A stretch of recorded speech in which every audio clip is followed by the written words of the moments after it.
Ladies and gentlemen, a pleasant good evening to everybody. Welcome to the Lewis Sports Network once again. This is your boy Lewis, and I am back once again with another heavy hitter banger live stream with yet another video. So, once again, before you guys get started, as always, I appreciate everybody for taking the time to come on this live stream. Make sure y'all smash the like button. Make sure y'all hit that subscribe button. Make sure, once again, obviously, that you are sharing the content as well as you guys come in. So make sure to smash the like, make sure to hit the subscribe, and again, make sure to share the stream as you guys come in. How is everybody doing tonight? Let me know who is in the chat. Let me know who is in the chat. As soon as we know who is in the chat, we will definitely get started on this topic. Again, let me know who is in the building, man. Let me know who is in the building. Like I said, continue to smash the like and hit that subscribe as you guys come in. Walt Clyde Frazier says that, in his opinion, MJ is not the greatest player of all time, in his opinion.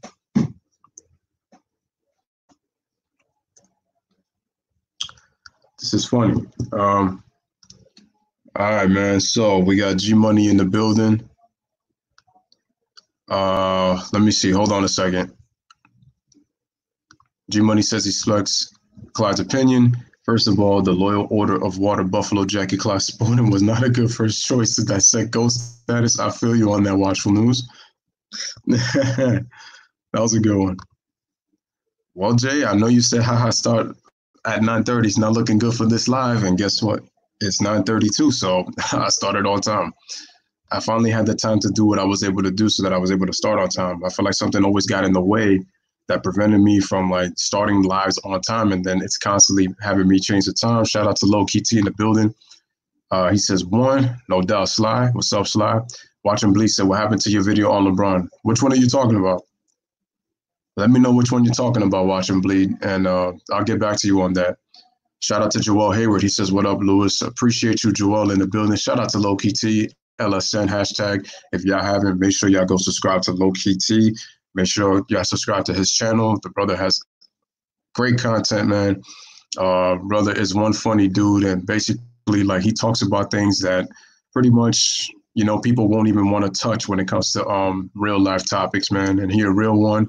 Appreciate that, brother, man. And make sure y'all, you know, show the brother some love, man, and subscribe. I'm telling you, man, the stuff that he talks about in his content, man, you will definitely. He definitely opens up a lot of eyes, man, on real shit that happens here in life, man. So let you know, man. But again, if you haven't, make sure y'all go subscribe to Low Key T, man. Show the brother some support and some love. And I appreciate him, man. And shout out to Joel Haver. What is up? All right, man, here we go. Haha, 2 hours and 2 minutes late for the original time. Yeah, no, but it's because I had some stuff to do, so that's why I couldn't.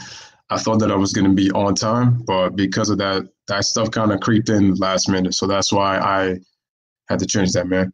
No doubt, Low Key T as always, man. So like I said, I told you, I'm going to try to get the times right for when I go on these things, man, but I'm definitely going to do that. So like I said, I'm going to do my best on that, and I'm going to try to keep the promises. Okay. Well, Clyde Frazier. So he spoke on the I know he spoke. He made an appearance in the documentary, and they showed a video of him talking. And this was at the time that Michael Jordan first got drafted into the league. Some people have been calling him a Jordan hater. I don't think that he's that quite per se, but he basically said that he didn't think that Jordan was going to be able to carry the league because he wasn't that type of player, and that there's no way that a guy of his stature would be able to carry a franchise. Those were the comments that he made in the documentary when Jordan first came in, because that was around 1984. And then after the documentary, Clyde said that he feels that Mike, in his opinion, is not the greatest player of all time. And quite honestly, I respect him for that. You know, it's his opinion, and you have to understand that. The era that Walt Clyde played in. And the funny thing is, Walt actually criticizes people very fairly, to be honest with you. I remember he criticized LeBron James on What was it? He criticized him on his lack of leadership. This was LeBron's first season. So it says that he defends his stance on the Michael Jordan critique. So if we go, it says basically a 1984 clip using the ESPN documentary series The Last Dance, which covers Michael and the 98 Chicago Bulls. It captured Walt Clyde. He was saying that Jordan couldn't carry a team because he wasn't 7 feet tall. Now, if you remember the thinking at that time, ladies and gentlemen, the time in that time period, big men were looked at as your centerpiece for a championship team, not wing players. And Michael Jordan is a shooting guard, so he plays the two. He is a two guard, and his basically what he was supposed to do basically is that a franchise player cannot be known as a guard to be able to lead a franchise to championships, which was one of Jordan's knocks, that a player who leads the league in scoring cannot lead your team to winning championships, which Michael Jordan said that he hoped that he changed the paradigm by the time that he won, which was in 1991, and they asked him again about that. I believe it was Bob Costas who asked him when they won the championship against the Lakers, and he said, what he said was that I think he said that debunks that myth that a scorer can't lead his team to win to championships. So let me continue. So it says Jordan led the Bulls eventually to 6 NBA championships in 8 years. Mind you, he did it with Scottie Pippen. Okay, so I'm going to give Scottie some love. Jordan didn't win without any Pippen. That's with any superstar that's played the game of basketball. No superstar has not won a championship without help. So let's debunk that myth right away. So, so it says Mark Berman, who works at the New York Post. I know Mark Berman very well in terms of seeing him, not in terms of relation, but so he caught up with Walt Clyde, and he said he caught up with him after Walt made his comments about defending his stance on why Jordan isn't the GOAT. So he said, early on, I wasn't that familiar with him in college when he talked about Michael. He says, anyone who plays for Dean Smith, he holds them back. That's a key point right there. He wasn't happy Durant didn't go to the Knicks. Yeah, he wasn't happy about that. He was, which is why he criticized him. And he says that he doesn't think that Durant will win a championship in Brooklyn. So he didn't criticize him. And that he also said that Durant's championships do not hold merit because he joined the 73-9 team Golden State Warriors. Obviously, it wasn't the same team when he joined, but you get my drift. But anyway, guys, continue to smash the like button. Hit that subscribe and make sure you guys, again, share the content as you guys come in. Oh, Watch and Bleed was saying the one with the final stats. Which one was it? If it was, I think the one you were talking about, was it 2017, was it? Because if it's that one, that was what I was going to pull up. But there's going to be another future video. I'm actually going to talk about LeBron. And to be honest with you, it's going to be on the 2009 Eastern Conference Finals. You know why I mentioned that series? Because I was watching the series games in Orlando, and there were some glaring things that I have forgot that I saw in that series that kind of told me why the Cavaliers should have won the series but didn't. And a lot of it had to do with the beloved King James, and it had to do with the coaching of Mike Brown too. So let us continue. So he basically said anyone who plays for Dean Smith, he holds them back. Vince Carter, James Worthy, you never know the versatility of these players when they play for North Carolina because he keeps them in a team system. And Dean Smith played the 4-square offense. That's his system. So with Michael Jordan, it was actually good that he actually kept them in a team system because Michael was able to unleash when he got into the league. No one knew what he was going to do, what he did. And Clyde Frazier's right about that. And I have to defend Clyde about that. I know a lot of people were calling Clyde a hater, but what he says here is a lot of sense. So he says the Bulls took Jordan 3rd overall out of UNC in the 84 draft. Obviously, like many UNC stars who played under the 2-time national champion head coach, Jordan didn't have the eye-popping statistics in college that he would soon have in the pros. Again, that's another point. He averaged 19 points per game in his career. 55% shooting during his junior year in the 83-84 season. And he swept nearly every major men's college hoops award that season, minus the NCAA tournament's most outstanding player honor, which went to Patrick Ewing. So Frazier's 1984 point of view may seem archaic when considering today's game, in which the Houston Rockets have started P.J. Tucker at 6'5" at the center position, and he has found success. But that style of play, and that contributes to the era that's today. But his line of thinking wasn't far off from the norm back then, which is true. It was a very different league back then. That's what you got to understand. So here, the league was a land of giants back in the 80s. So you see that part right there. It says that the league was a land of the giants in the 80s. And every recent NBA champion had a star big man in the middle. If you look at the Philadelphia 76ers, they had Moses Malone. The Boston Celtics, they had Robert Parrish. The Los Angeles Lakers, they had Kareem Abdul-Jabbar. If you look at the Bullets of 78, they had Wes Unseld. I believe Nate Thurman played for the Warriors that was on the championship team of the Golden State Warriors in 1975. So if you look at that time period, I mean, Wilt Chamberlain for the Lakers, Bill Russell for the Celtics.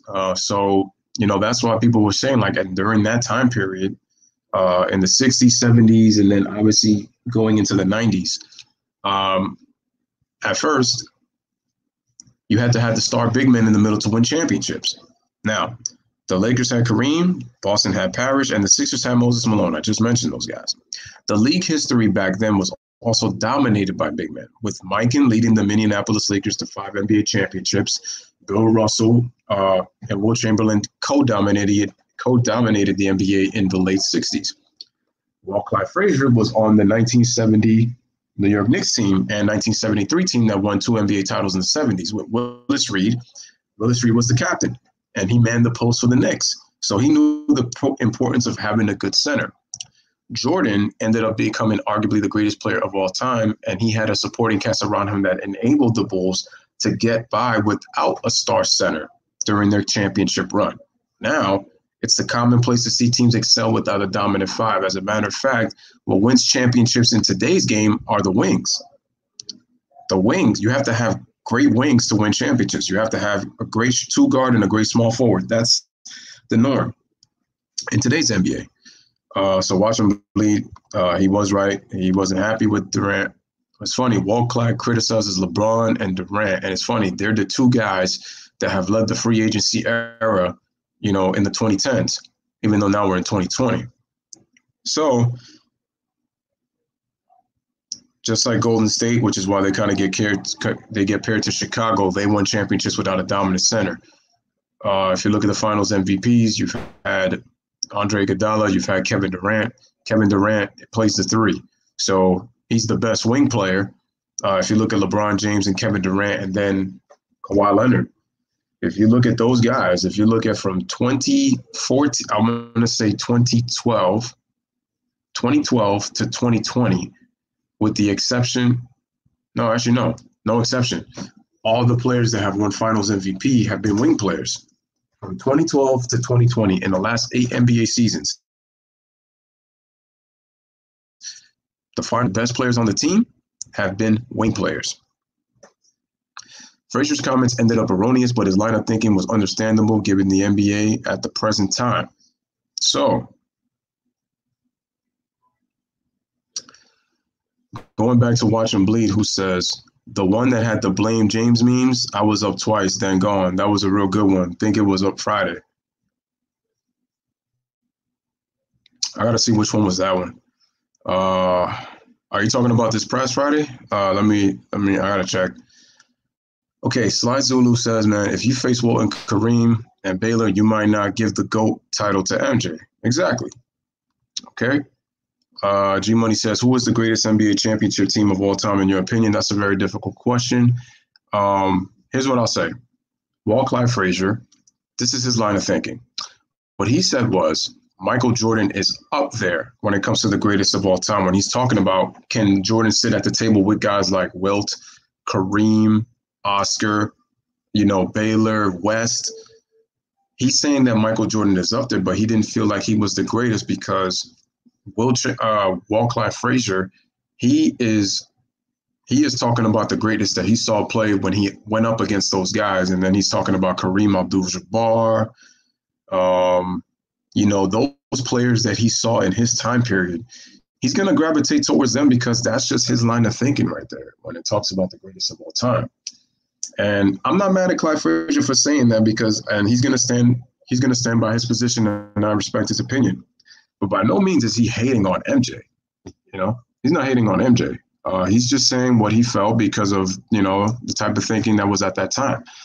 Now, I know Clyde saw that Michael Jordan led his team to 6 NBA championships, but I know that also Walt has said that he felt that Jordan was kind of a beneficiary of the 90s because of the fact that the pace was much slower and he dominated against big men.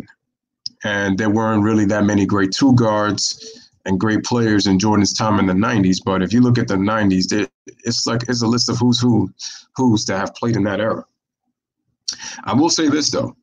In the 1980s was probably the greatest collection of small forwards in NBA history. If we're talking about the 1980s, the cream of the crop players that were in that era, unbelievable talent. And this is why I say that Bird and Magic, Bird and Magic. I'm sorry. Bird and Jordan are probably the two players in the top 10 in NBA history. And I probably put Hakeem there too. They're guys who play some of the toughest competition in their careers when you're talking about greatest of all time. Obviously, I'm not going to put Hakeem up there in terms of like the greatest of all time, but he does belong in the top 10 conversation. But when you look at their competition, you could argue was probably more difficult than a lot of players in NBA history. G Money says, you could make a case for Kareem for the GOAT. You definitely could. My question to you is this, guys. G Money just said the question. Make sure to smash the like button and hit that subscribe button as you guys come in. G Money asks, who is the greatest team, in your opinion, in NBA history all time? Now, my question to you guys is, who, in your opinion, you think is the greatest team of all time, in your opinion? You can make a case for Kareem for the GOAT. Watch and Bleed says that's what makes the GOAT such a good argument, because there's no right answer. It's just good basketball debates. Here's the thing that I want to say about the debates. I got no issue on who your GOAT is. I have no issue with your top 10 list neither. Because people are going to get upset. Like, if I don't have somebody in the top 10, it's like, well, how can you not have that person in the top 10? I'm going to be like, I have reasons for that. The problem is people will not put people in their top 10, and they'll kind of say things that really doesn't make any sense. And I'm like, well, that doesn't make sense. Why would you leave them out? Like, I don't have a problem if you leave that person out of the top 10, but you have to make your case as to why. And you have to kind of bring some heat as to why you think that person's not in the top 10. Shout out to Raduni in the building who says, what's up? What's up, Raduni? So again, make sure to smash the like button, hit that subscribe, and make sure to share this stream. We got 13 people watching. All right, shout out to Ryan. It was good. He says he's here. Well, what's going on? What's up? Shout out to Ryan as always. We're talking about Clyde Frazier and his comments on MJ feeling that is not the greatest of all time. And like I said, that I am with Clyde on his comments, and I fully support it because Clyde played in an era of great players, and people need to understand that that's his opinion. But what he didn't disrespect MJ. Again, the reason behind Clyde's thinking as to why he felt that Jordan wasn't going to be able to carry a franchise was because of the fact that the way teams were built back then, the big man had to be the star. Jordan changed everything. He showed you that he was a franchise player. He showed you he was an impact player. And he was able to dispel those myths. Now, the key thing was to get pieces around Jordan so that he would be able to win championships. Also, it would have to be the development of a lot of players on his team. You know, getting Horace Grant, getting Scottie Pippen, trading for Bill Cartwright. Shout out to Demir Ski. He says MJ is the GOAT. Hey, man, I have him as the greatest of all time, too. And shout out to you, Demir. I don't know if you're new to the channel, but make sure to subscribe to the channel. I appreciate you coming and giving the comment. Hey, listen, man, I have Jordan as the greatest of all time. And shout out to 6'200". Appreciate you. And Raduni says, man, Chicago Bulls record. I mean, listen, man, this is what I need people to understand about what Jordan walked into. And people already saw the documentary, and they know. The Bulls were the third worst team in the NBA. Rod Thorne said it in the damn documentary. He said it. I have been saying that for the longest. Guys, come on, man. Let's continue to get the likes up. Let's get more people watching, man. Let's get more people watching. We talking about Clyde. Clyde Frazier, I think in his opinion, he said, I believe his GOAT was Walt Chamberlain. I think that was his GOAT because of how, and I know he talks about how he dominated in his athleticism. Raduni says, for me, Hakeem is out of the top 10 because he never won a top tier. He never really was the top tier player in the NBA. Sly says that my dad is Walt. Let me know who y'all GOAT is. This is what brings interesting debate. You know what? Instead of saying a top 10 list, I'm actually going to create another live stream and I'm going to say who is the greatest player of all time. People are going to universally say it's MJ, but I would love to hear different opinions as to why guys are the GOAT. I think this will create a very interesting debate. And I know some people say that it's very Kareem says there's no GOAT when Kareem has talked about it. But it's like I said before, man, I have respect for Clyde Frazier. I respect what he's saying, man. We got 16 likes, 16 people watching. We got 11 likes. Let's get the likes up. Shout out to Anthony Rose who says MJ. Demir says LeBron could have been better, but he didn't want a special coach. And this is what I tell people, man, that LeBron James, his mentality is what prevents LeBron from being a better winner because I keep saying it, man. 6', 200 says MJ. Anthony Rose says MJ. I got MJ. Let me see. So, MJ is the GOAT. Shout out to Joel for saying that. Brian Newsom says, I say people who question one's opinion about who's a GOAT. Shout out to the lonely one. My GOAT is Billy. I like that. I should have said my GOAT is three Billy Goats gruff. Bad. Ryan says, I said people who question one's opinion about who's the GOAT should take in consideration what era you grew up with, and the most you're going to say the player, the time, and the era. I love that point that Ryan just said. That's facts. You have to consider the era that you grew up in. Now, even though, so for me with Jordan, let me just continue looking at the comments real quick. I agree with Lowly One.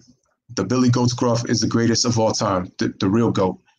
Washington News says, I think a man's era will end up being where their GOAT stays. That's another good point. Washington Bleed says, you could have different era GOATs. That's facts. Sly says that the 87 Lakers were nice. You can make a case that the 87 Lakers was the greatest team of all time. You could make that case. I mean, you have them. You have the 86 Celtics. You have the 83 Sixers. 6', 200 said, I know people that don't rank LeBron top 50 and they have valid reasoning. Well, that's a little, listen, I'm not a fan of LeBron James in terms of what he's become, but I will say that top 50 is a crazy stretch right there. Thank you, man. His mentality, like, that's my problem with LeBron. Like, my thing is that when you look at LeBron, I'm not saying LeBron to me didn't show that he was afraid of competition when he first started. When I started to see that was 2009. I want y'all to watch the 2009 Eastern Conference Finals and take a look at the highlights. When I watched the highlights, I realized that LeBron, you know what's crazy? LeBron finished second in the second that season in 2009, the year he won the MVP. He finished second in Defensive Player of the Year to Dwight Howard. But if you watch him in the Eastern Conference Finals, his defense was very suspect. LeBron's defense was very suspect. And the Magic were killing them with the pick and roll, and they were killing them with the three-point shot. So Anthony L says, what's good, Louis? What's good, chat? Shout out to Anthony L. He says, Walt Frazier say, after the documentary, Walt Frazier's comments, Anthony, was that he felt that Jordan was not the greatest of all time, and that he said that he has an opinion as to who he thinks is the greatest of all time because of the era that he played in. He says, in his opinion, Wilt is the GOAT, and he said you have to look at other players like Kareem, Bill Russell, Oscar Robertson, Jerry West, and all those kind of players, like all those greats. He felt like that those guys kind of get dismissed when people just kind of push everybody to the side and say that LeBron is the greatest all time. Like that's crazy. But 6', 200 said he know people who says LeBron not even top 50. That is the definition of hating, because LeBron is way more than a top 50 player. Lowly One says, LOL. Watchful News says, did Jordan have a peer? Jordan has a lot of peers. He has a lot of peers. People that he played against in the 80s and 90s. Raduni says, for MJ is the GOAT because he has a perfect mix of old era and new era. That's an interesting comment, interesting point. Demir says, yo, LeBron not top 50? What are they smoking? Yeah, man. I mean, that's what I'm going to say, man. I said, I know there's people who don't like LeBron and his antics, but that dude is definitely way beyond the top 50 player. I mean, it's ridiculous if you don't even think that he's not top 50, that he's not even beyond top 50. Lowly One says, that's a little harsh in regards to LeBron. It's top 10, top 15. I said with LeBron, he's in my top 10, but I have him at number 9. The reason that I have LeBron at number 9 was, as statistically dominant as LeBron has been, he has not won enough for me to say that he is the greatest. See, if LeBron was like 3-0, 3-1, or even 3-2 in the finals, LeBron would be much higher on my list. LeBron is 3-6, and LeBron started the free agency era of modern prime super teams. So when you control the opportunities that you have going to the NBA finals, you went to 4th Street with Dwayne Wade and Chris Bosh. You left them in year 4 when you promised Miami 7 championships. You only got 2. Then you go to Cleveland. You wait for Kyrie Irving to sign a $90 million deal by the Cavaliers. That's a franchise player that was drafted to Cleveland, right? So you wait for him to sign.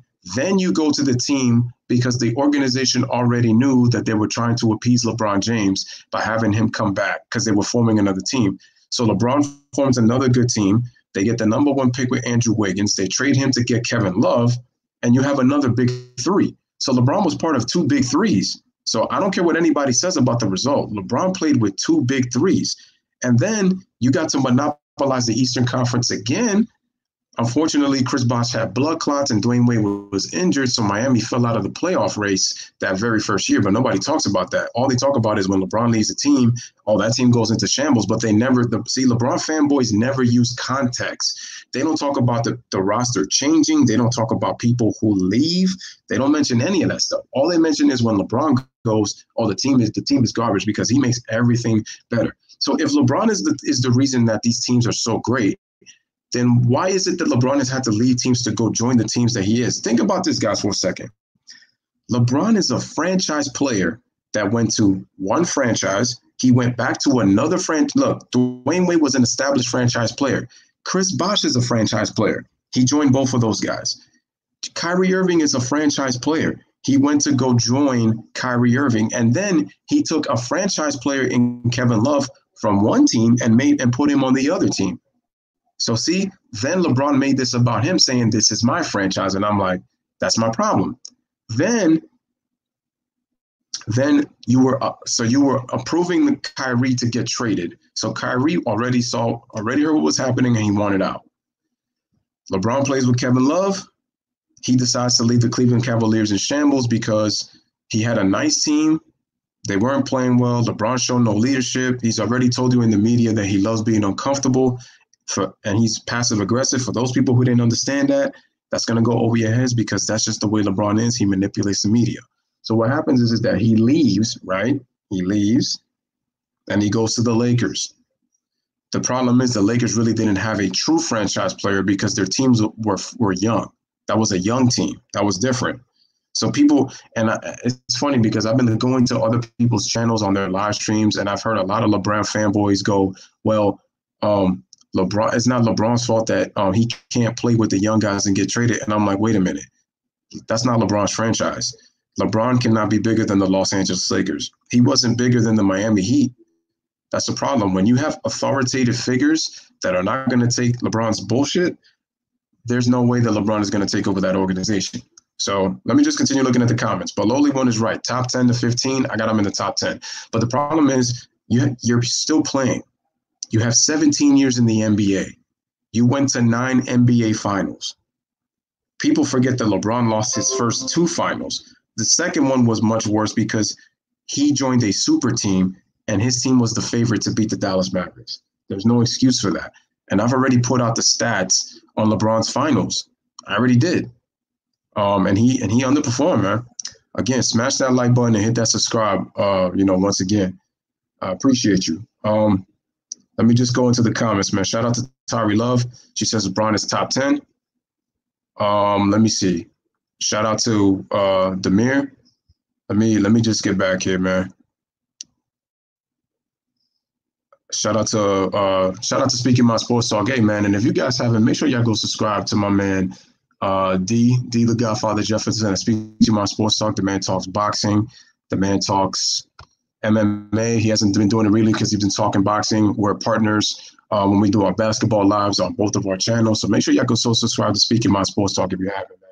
And like I said, make sure you guys smash the like button, hit that subscribe button right here on the Louis Sports Network. We're talking about Walt, Clyde, Frazier, and we're talking about his comments on Michael Jordan from not only from the documentary, but what he said after the documentary.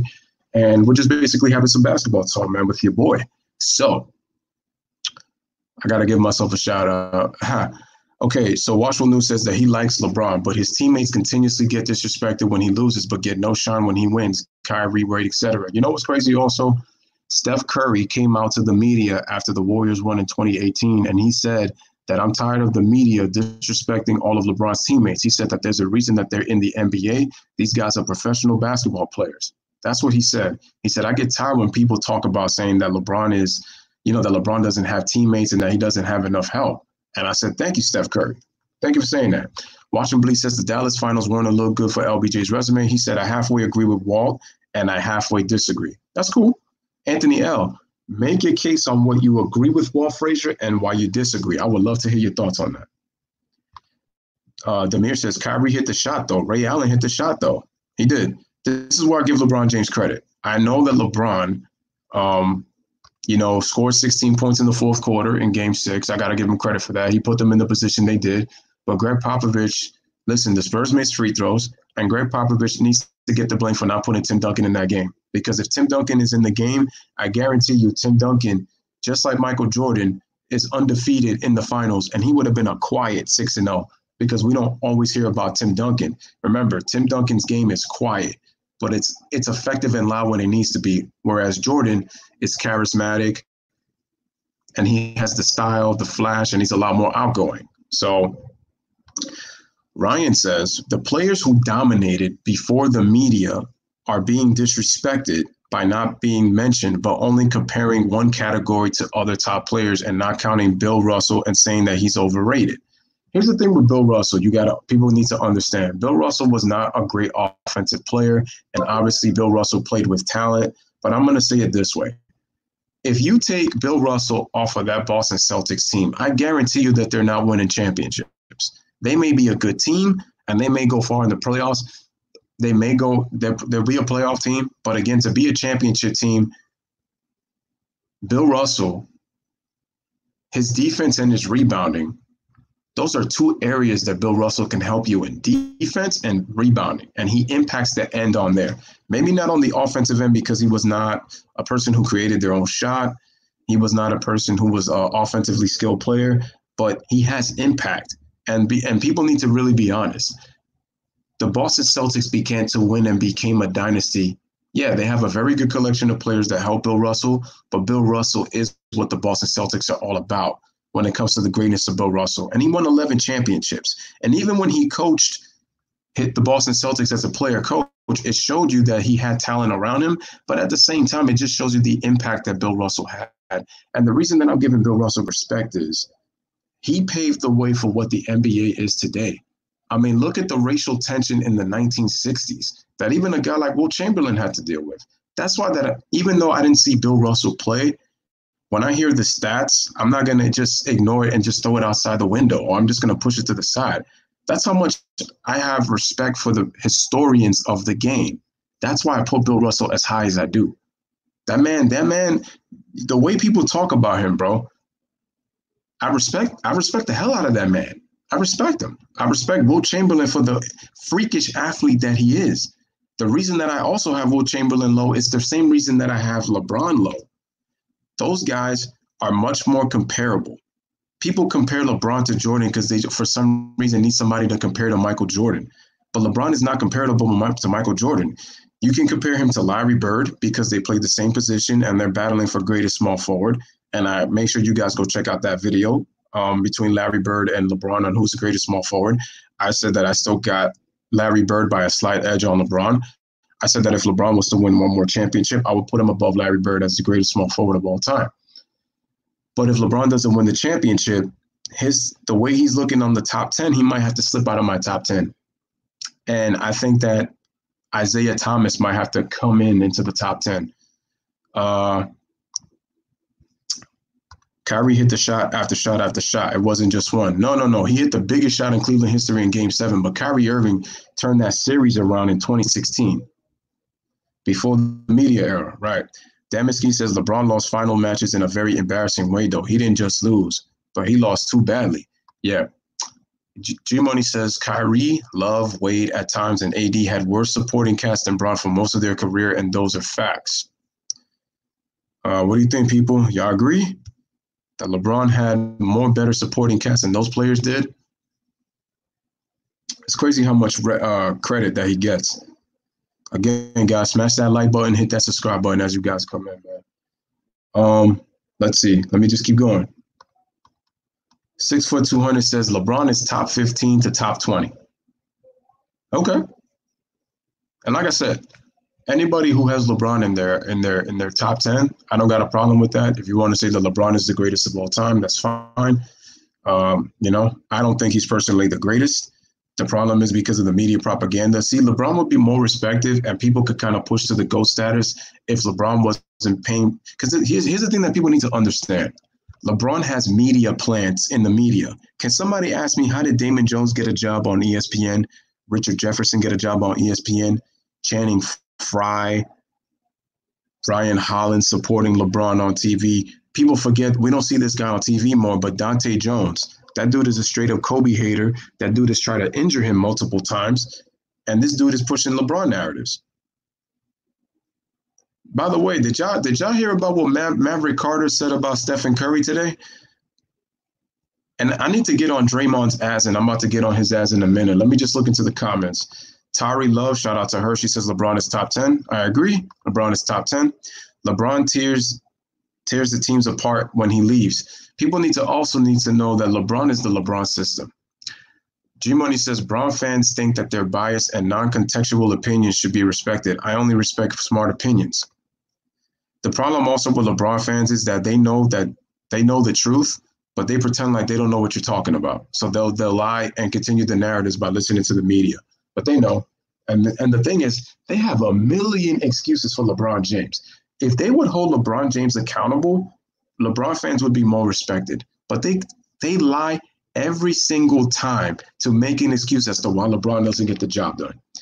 And I'm telling you, I want everybody, if you guys have the time, watch the 2009 Eastern Conference Finals and watch the highlights. The Cleveland Cavaliers should have beaten the Magic, but their defensive rotations were pathetic. There were so many moments when I saw LeBron was stat padding. I could see it. He was even doing it in that series. And I said, and this guy won the MVP and was second in Defensive Player of the Year to Dwight Howard. This dude quit in Game 6. That doesn't get talked about because 2010 gets more talked about. But y'all need to watch that 2009 Eastern Conference Finals and look at Game 6. If y'all could find the full game, look at the highlights of that game. LeBron James was weak defensively. He did a poor job guarding Rashard Lewis. I mean, it was a lot. It was all of them. It was Varejao. It was Adrunas. It was Bowie Gibson. It was Mo Williams. It was Delonte West. The defense was horrible. Mike Brown won Coach of the Year that year. LeBron won MVP. The Cavaliers won 66 games, and they were number 3 overall in defensive efficiency. In defensive rating, they were the number 3 defense. How is that team trash with 66 wins? Mo Williams makes the All-Star team that year, but all of a sudden they're trash. How does a trash 66-win team get to the Eastern Conference Finals? That's what I want to know. That he was trash, not knowing that LeBron even took it, even in the WAC East. The 2 teams he wasn't going to be able to get past was going to be the Orlando Magic and Dwight Howard. The defense on Rayford Alston was terrible. This dude has some good games in that series. And the Cavaliers, they were terrible guarding the pick and roll, and they couldn't guard the three-point line. I was noticing that, and I said, I thought this was supposed to be this elite defense. And the funny thing is, LeBron made first team all defense that season, and he quit in that series too. He quit. But the fanboys want to go, LeBron averaged 30 38 in that series and he shot this percent. People forget that in Game 6, when the Magic embarrassed the Cavaliers, you know what LeBron did? He shook nobody's hand and he avoided the media for 2 weeks. The same media that he loves getting attention from, he avoided them for 2 weeks. David Stern called his ass out and he fined him. He fined him money, and then LeBron spoke to the media, but he waited 2 weeks after because he was so salty in the way he lost, because he thought he was going to own the NBA in the year of 2009 if he'd gone to the NBA Finals. And I'm going to tell you right now, had he gone to the Finals against Kobe, Kobe was going to wax that ass. And that wouldn't have looked good on LeBron had he lost to Kobe before he joined the super team. Think about that, y'all. Think about that. And in 2010, the Cavaliers were favorites to win the NBA championship, to go to the finals. Lowly one in the comments. The reason why those teams fall apart after LVJ is gone is because all those teams have to play a system made to highlight LeBron and LeBron only. And I keep telling y'all, LeBron's value goes up because of his system. That's why teams look bad when LeBron leaves. It's like all of a sudden these guys forget how to play basketball. No. Brian says LeBron sold his whole team before the playoffs of 2018, which got swept. LeBron might have just do low management the rest of the year. That's what I'm saying, and I gotta say that, man. Bron is top 10. Can I just click? Come on, dog. What is going on? G Money says Bron is top 10, but in my opinion, if he loses this year or next year, he will not be in my top 10 anymore.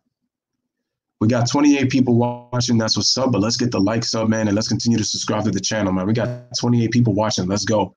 We got 30 people watching, man. Smash the like button. Hit that subscribe button, everybody. Let's go, man. I'm loving this. We got 31 people watching. I appreciate you. Come on, let's continue to get the likes up, man. We're talking about Walt, Clyde, Frazier. We're going to continue the conversation. Lowly one says, all of those super teams in LBJ couldn't get it done. He came up short. That's just facts. He came up short, and his fans don't hold him accountable for it. Just tell the truth, man, and trust me, we will get off of Bron's back. Jay says D-Wade wanted out from Cleveland, too. He did. And you know what's the worst part about that, Jay? D-Wade got traded. LeBron knew about the trade, and he pretended like he didn't know. And I said, you did that to your friend? Shout out to Killology, man. He subscribed to the channel. Appreciate you, Killology. I appreciate that. The lowly one says, LBJ handpicked those guys. That's another problem I have with these clowns, man. LeBron picked his teams. He picked his teams.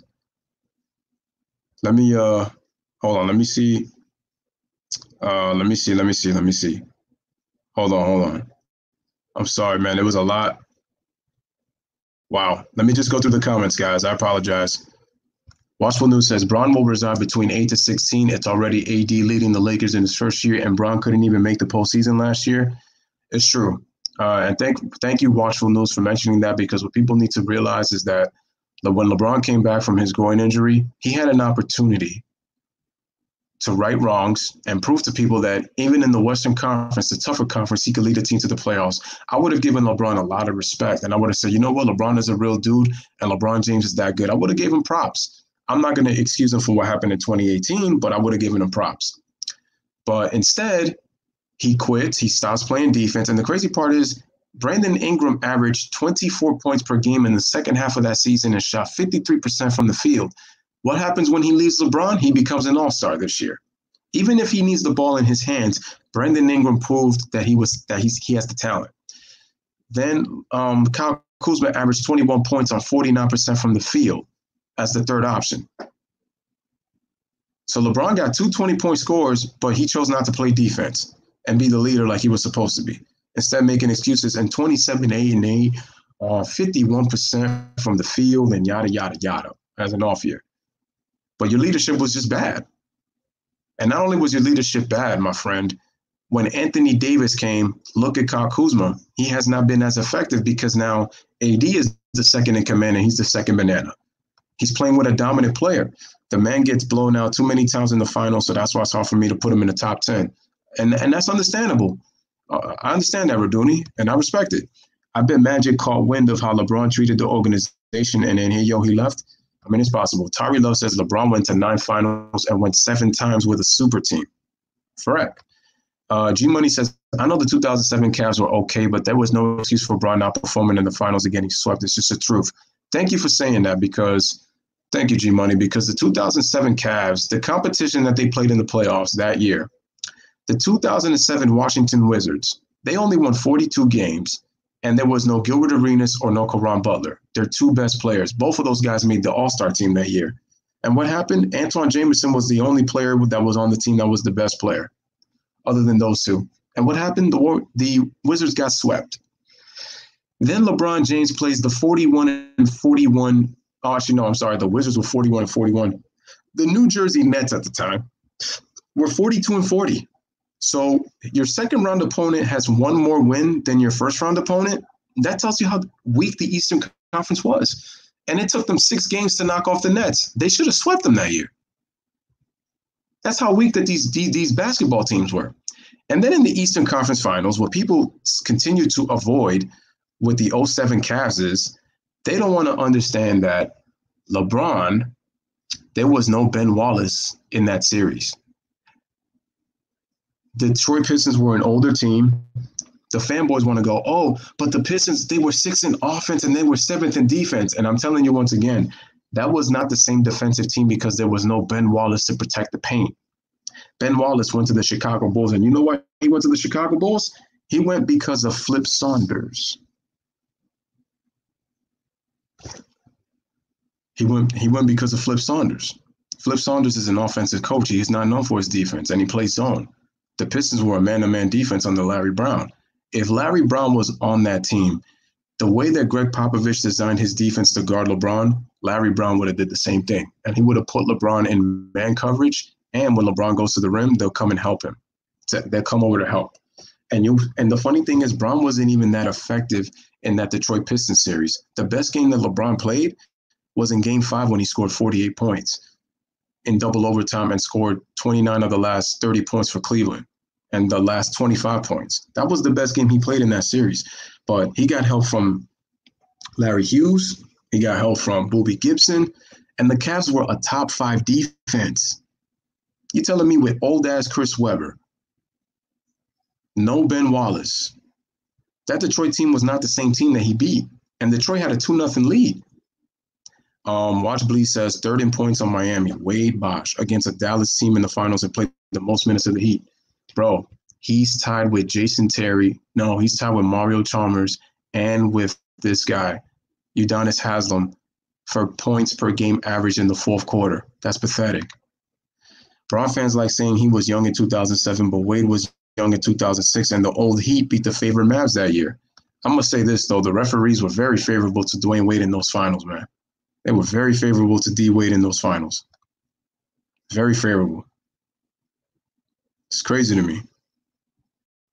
Yeah, man, continue to smash the like and continue to hit the subscribe, ladies and gentlemen. I remember Steph Curry saying that, and people wonder why no one wants to play with LeBron James. Exactly. There's going to be a lot of LeBron fanboys jumping on the Jordan bandwagon after the documentary. Oh, yeah, for sure. Demir says, true. I feel you on the Tim Duncan pop not putting him in. It's true. Tim Duncan would have got that rebound. Tim Duncan played terrible down the stretch in Game 6. That's why he was on the bench. That's true, too. But I will say this, Tari, even though he did play terrible, I still would have put him in for deep rebounding purposes. Because the thing is, that's really the only thing you need to win the championship, even if he didn't play great. Because Tim Duncan did play better in Game 7. And he did miss a layup that would have tied the game. Sly says, T-Mac should have gotten more playing time in Game 6 of the 13th finals when Manu was blowing it. Just saying. Yeah, no, but I really don't know what he was honestly going to do, because T-Mac really was a shell of himself at that point. I don't know what he was going to do that year. I agree with Walt saying people need to stop overlooking the other greats when they have the GOAT discussions. It's a subjective argument because all of those greats played in different eras. That's correct. Ray Allen did save LeBron's legacy in 2013 with that 3, because had they lost a series to the Spurs, that's 2 losses out of 3 years with the victory. That would have been a failure. I mean, G-Money's got a point there. Spurs did choke in Game 6, but Manu did get fouled by Ray Allen when the Spurs were down 1 in overtime. Yeah, they didn't call that. Thank you for mentioning that. That was something that they didn't even pay attention to. The problem with Tim Duncan is because he never made a dynasty or won a back-to-back title. That is a knock on Tim Duncan. But that also speaks to the competition that Tim Duncan also went against too, because if you look at the times that he lost, look at 2001. 2001, well, look at it this way. Against the Jazz in his rookie year, the Jazz went to the NBA Finals. 2001, lost to the Lakers. They win the championship. The next year, they lose the championship. 2004, they lose to the Lakers. They go to the NBA Finals. In 2003, obviously, the Spurs won the championship. In 2005, they beat Detroit. And then in 2006, they lose to the Mavericks, right, guys? And then the Mavericks go to the NBA Finals, right? 2007, they win the championship. 2008, he goes up against Kobe. Guess what happens? Kobe eliminates Tim Duncan. Kobe and the Lakers eliminate Tim Duncan in 2008. The Lakers go to the NBA Finals, right? Then you have 2009. The Spurs, I believe, lost in the first round. I forgot to what team. I think it was the first or second round. I know they didn't go far. 2010, the Spurs lost in the second round to the Phoenix Suns. They swept them 4-0. I remember that. 2011, the Spurs have the best record in the Western Conference, 61 wins, but they lose in 6 games to the Memphis Grizzlies. They got upset. 2012, look, they faced the Thunder. The Thunder beat them in 6, and they go to the NBA Finals. 2013, they go to the finals and they lose to the Heat. 2014, they go back to the finals and they lose to they beat them. They beat the Heat in 2014 for Tim Duncan's championship. 2015, they lose in the first round to Chris Paul. 2016, they lost in the second round to the Oklahoma City Thunder. And then Tim Duncan retires. I think had Tim Duncan stayed one more year, the Spurs would have they did end up facing the Warriors, right?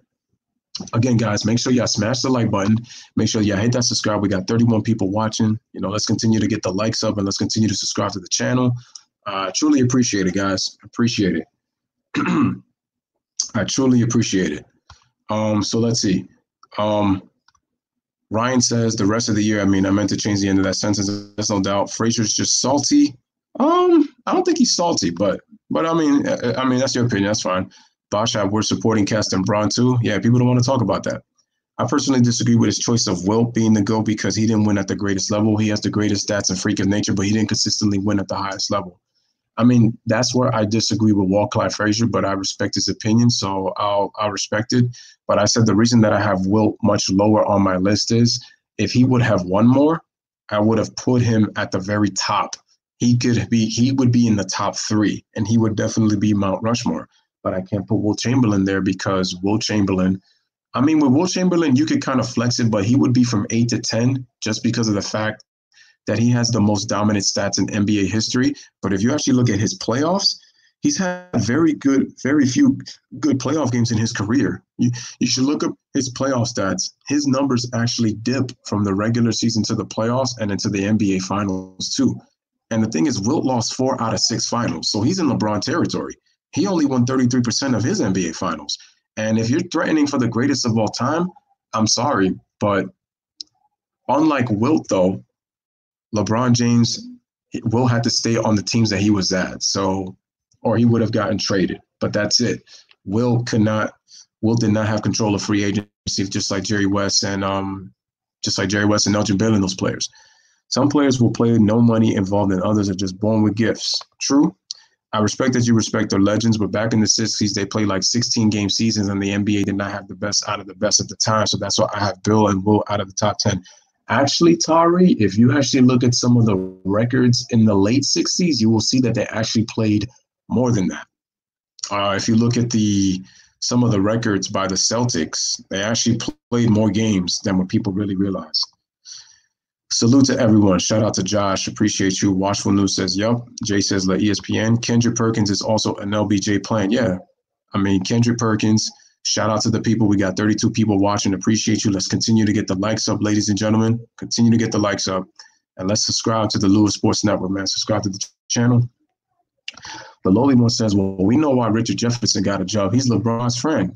Exactly, lowly one. Man, when did Kendrick Perkins become such a LeBron fan? My question is, he played with LeBron, but he was his enforcer. I told you, he was his personal bouncer, averaging 80 claps a game, keeping him from Drake. He's supposed to be this ride or die Boston Celtic with Rajon Rondo and Paul Pierce and Kevin Garnett. But yeah, he clapping so hard for LBJ to not only win the MVP, but he feels like he's the best player in the game, and he's arguably the greatest player of all time. Cavs won 66 games in 2009. They took an L in the Eastern Conference Finals. Y'all need to watch that series. I'm telling you, LeBron was stat padding in Game 6. I'm telling you. I didn't even think so until I watched it. Cavs won 62 games, and they lost to the Celtics in the East Final. Well, in 2010, they lost in the semifinal slide, not the East Finals. And the Cavs won 61 games, not 62. But I see what you're saying, though. But it was the Eastern semis, and Cleveland had a 2-1 lead. They should have won the series. Boston had no business going back. So he's a he. Hello, all respect, though. Oh, okay. Oh, my bad. I'm sorry, man. I didn't know it was a he. My apologies. My apologies about that. Sorry, Tari. Didn't know, man. Okay, now that I know that you're a he, how do you have no help when you win 60 games back-to-back? That's my question. The funny thing is, Tim Legler even said it at the 2010 season that LeBron has the team to go all the way. He has the team to go all the way. The Cavaliers in 2009 and 2010 were picked to go to the finals. And in 2010, they were picked to win the NBA championship. There's no excuses, dog. No excuses. Well, LeBron added perk on the Cavs, now on ESPN2. Exactly. I was wondering if you were going to talk about that Draymond nonsense. He losing my respect by the minute. Can anyone here spell hypocrite? Yep. How do you spell Draymond? Hypocrite. I'm going to get to Draymond in a second. Let me just keep going. I hate the LeBron fanboys. Remember when his headband was a big thing LeBron fanboys and the media talked about? I know. Don't forget he punched the blackboard and broke his hand. Excuse. MJ has had a worse supporting cast than LeBron and any superstar has ever had. He had 5 of the all-time top 10 worst supporting cast of any team who's won a championship. LBJ doesn't have one team in top 5. Money Mark, can you repeat that for the LeBron fanboys in the back who continue to say that Jordan had all this help when he only played with one All-Star and Scottie Pippen his whole career? Can you tell the people in the back? Because they don't seem to want to listen to the facts that you just put in that statement. Jordan has 5 teams in the 90s with the Bulls that are in the top 10 for worst supporting cast in NBA history. Let that sink in for a second. Mo Williams pushed LeBron to play defense like Kuzma did. Yes, he did.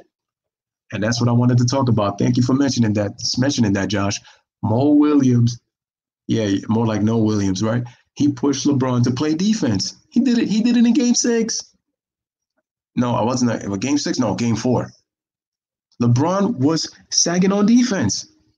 And I said, yo, this is the greatest player of all time. He was even doing it before he left Cleveland. And he made first team all defense? That's inexcusable. Cavs won 66 and 61. Yep. Maverick Carter went right to the left saying KD was the best player in the world. It was like Bron stopped him. In the top 20, MJ supporting cast averaged 58.5, including Pippen's 20 points per game. Himself averaged more than half of those with 30. That's facts. He got a Muay Thai trainer to tie his white scarf around his hand. Pathetic. Both 2009 and 2010 leagues said they were the best team in the NBA. That puppet commercial made LeBron worse. Thank you. No scrub team with 61 and 66 games. Those guys were good. LeBron is just not that great as he's perceived to be. He let a one-trick pony Dwight Howard beat him in the 2009 conference finals. In that Magic series, Mo Williams literally pushed LeBron to play defense like Kuzma did. So, yeah, he was the first one to do it. He was the first one to do it. He was the first one to do it. LeBron didn't want Kobe and Powell at that time. Dwight didn't want him either, though. That's facts. I mean, he did lose to them. Clyde is salty from all the beatings the Knicks took by MJ over, and those superstars dominated an era like MJ did in the 90s. I mean, that could be true, too. Bron, Wilt, Russ, Giannis, Harden have a singular play style, and they cannot be rewarded due to high usage rates where they get their numbers. Thank you, sir. LeBron's not top 10 to me. He's embarrassing. He's fortunate that he's in my top 10 because I really wouldn't put him there. LeBron never played defense ever, only sporadically. If it's 30 people watching, it should be 30 likes. The like button is free. If you can support the channel, click the like when it's free. That's what you're here for. Appreciate that, Anthony. Y'all, let him know. Chris Broussard says, but LeBron,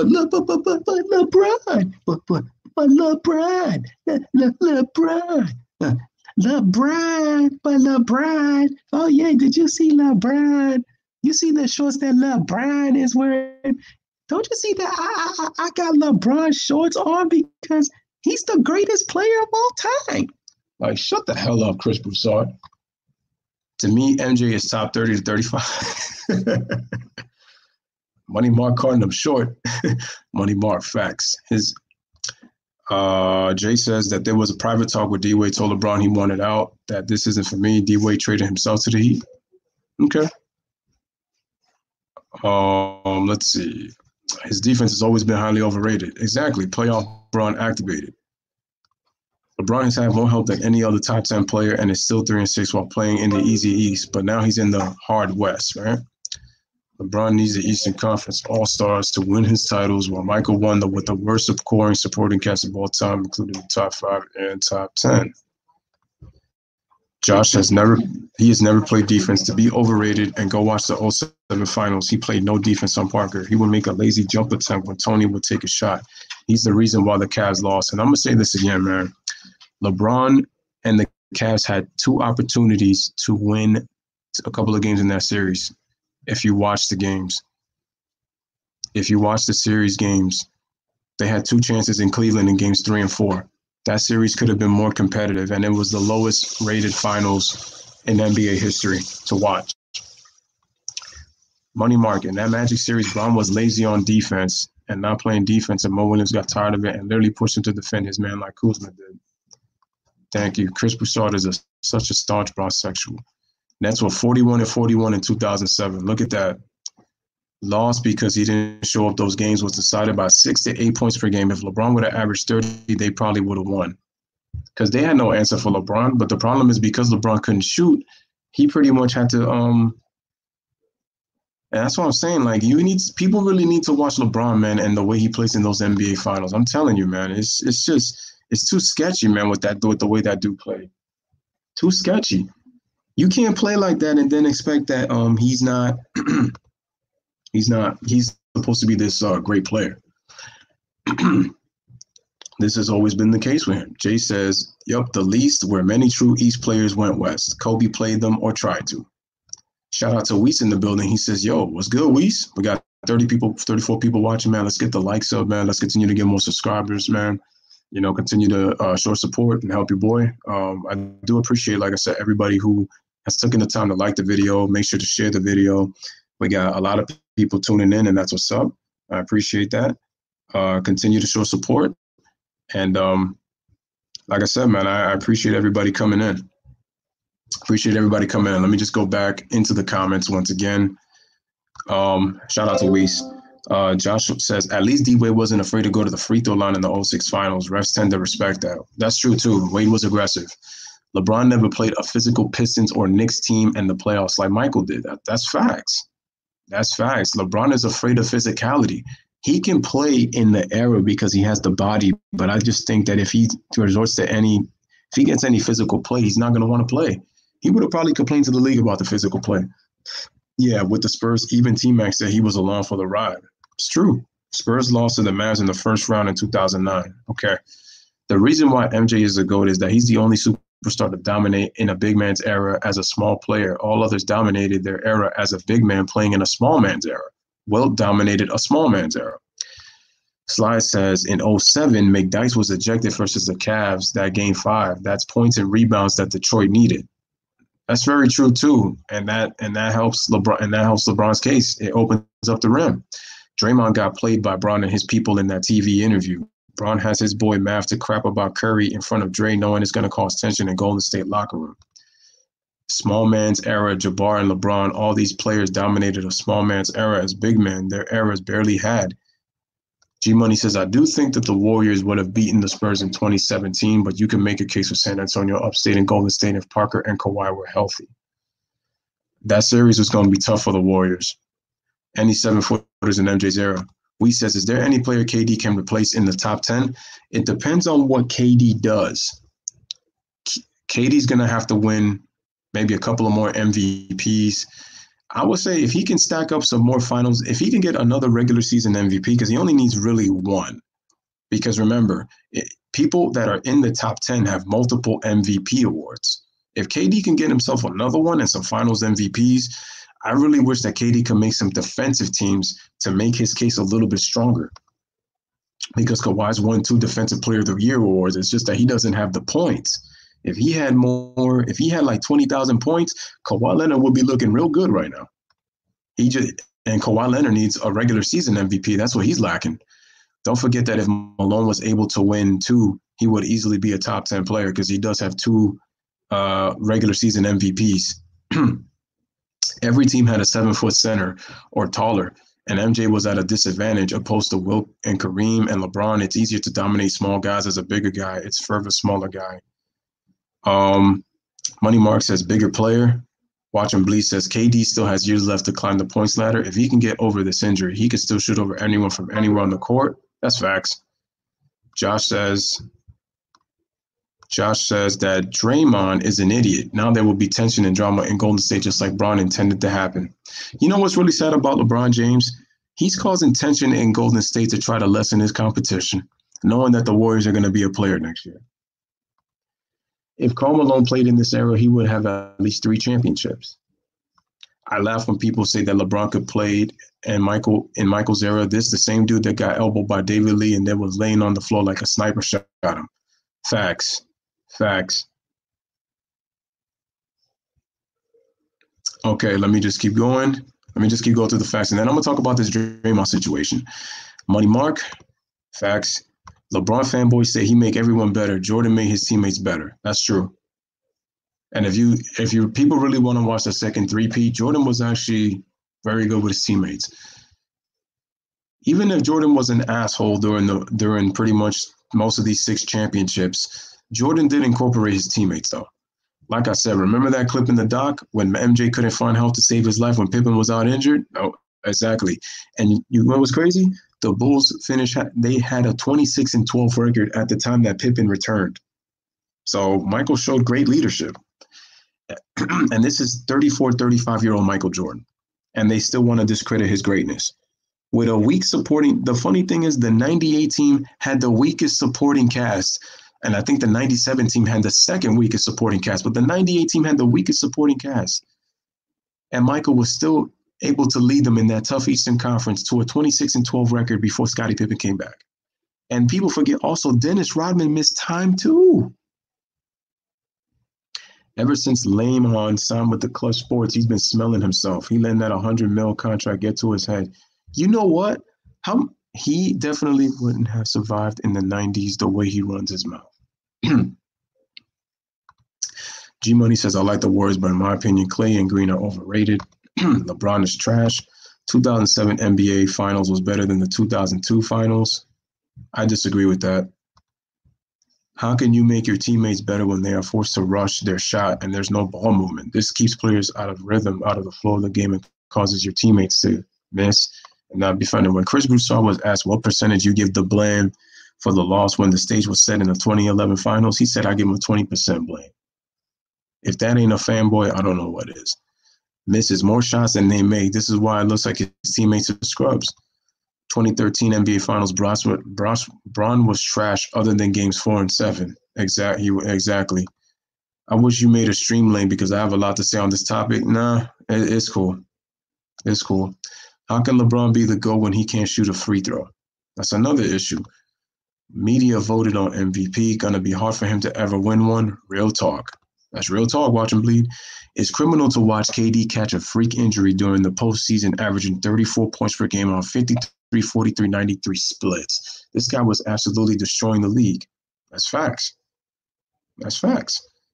I'm talking about KD for MVP. Yeah. Shaq, Duncan, and Kobe, in my opinion, are a better NBA Finals performance than LeBron James. That's your opinion. Exactly. Louis, appreciate it, Josh. Facts, Sly. Raduni says, if KD wins 2 more, I can put him above LeBron.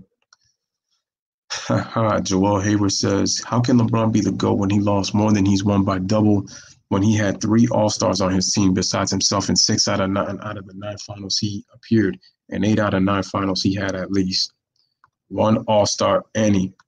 Draymond is very overrated. He's icing. Clay is overrated by media, but I would take him. Many would, but shooting guard spot is watered down versus the other eras. Okay, Money Mark says, and LeBron has never made the playoffs in his career without another All-Star on his team. That's facts. KD is already better than LeBron. KD does it all, and LeBron only has longevity stats.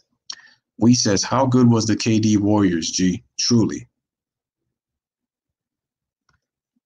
I wouldn't say Klay is a beast. That's a little too much to say. I wouldn't say beast. I would say Klay is very good. When you're a beast, it means you're that guy. Lakers embarrassed the Nets more than the Spurs embarrassed the Cavs. The Nets were done before that series started. It's because of Shaq. I mean, they didn't even have an answer for Kobe neither, but Shaq.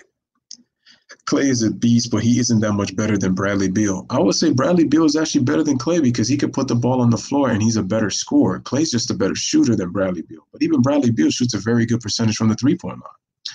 Klay is a beast, but I don't think he's a Hall of Famer. He's borderline because he plays for Golden State.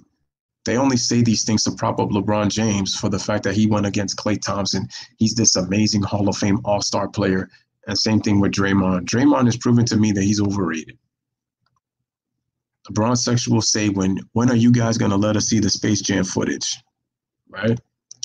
LeBron's record as a Cav is 1-4 with circumstantial championships. That's a lot of circumstances had to happen for him to win one championship in the league, and Kyrie gave him one in 2016. In LeBron's defense for the 2016, had Kyrie and Kevin been healthy, they would have beaten the Warriors in 2015. And I think the Warriors get him back in 2016 if the refs don't interfere. Jay says better than both, G-Money. Booker has a lot better handles, though. Here's the thing. Let's get to Draymond Green now.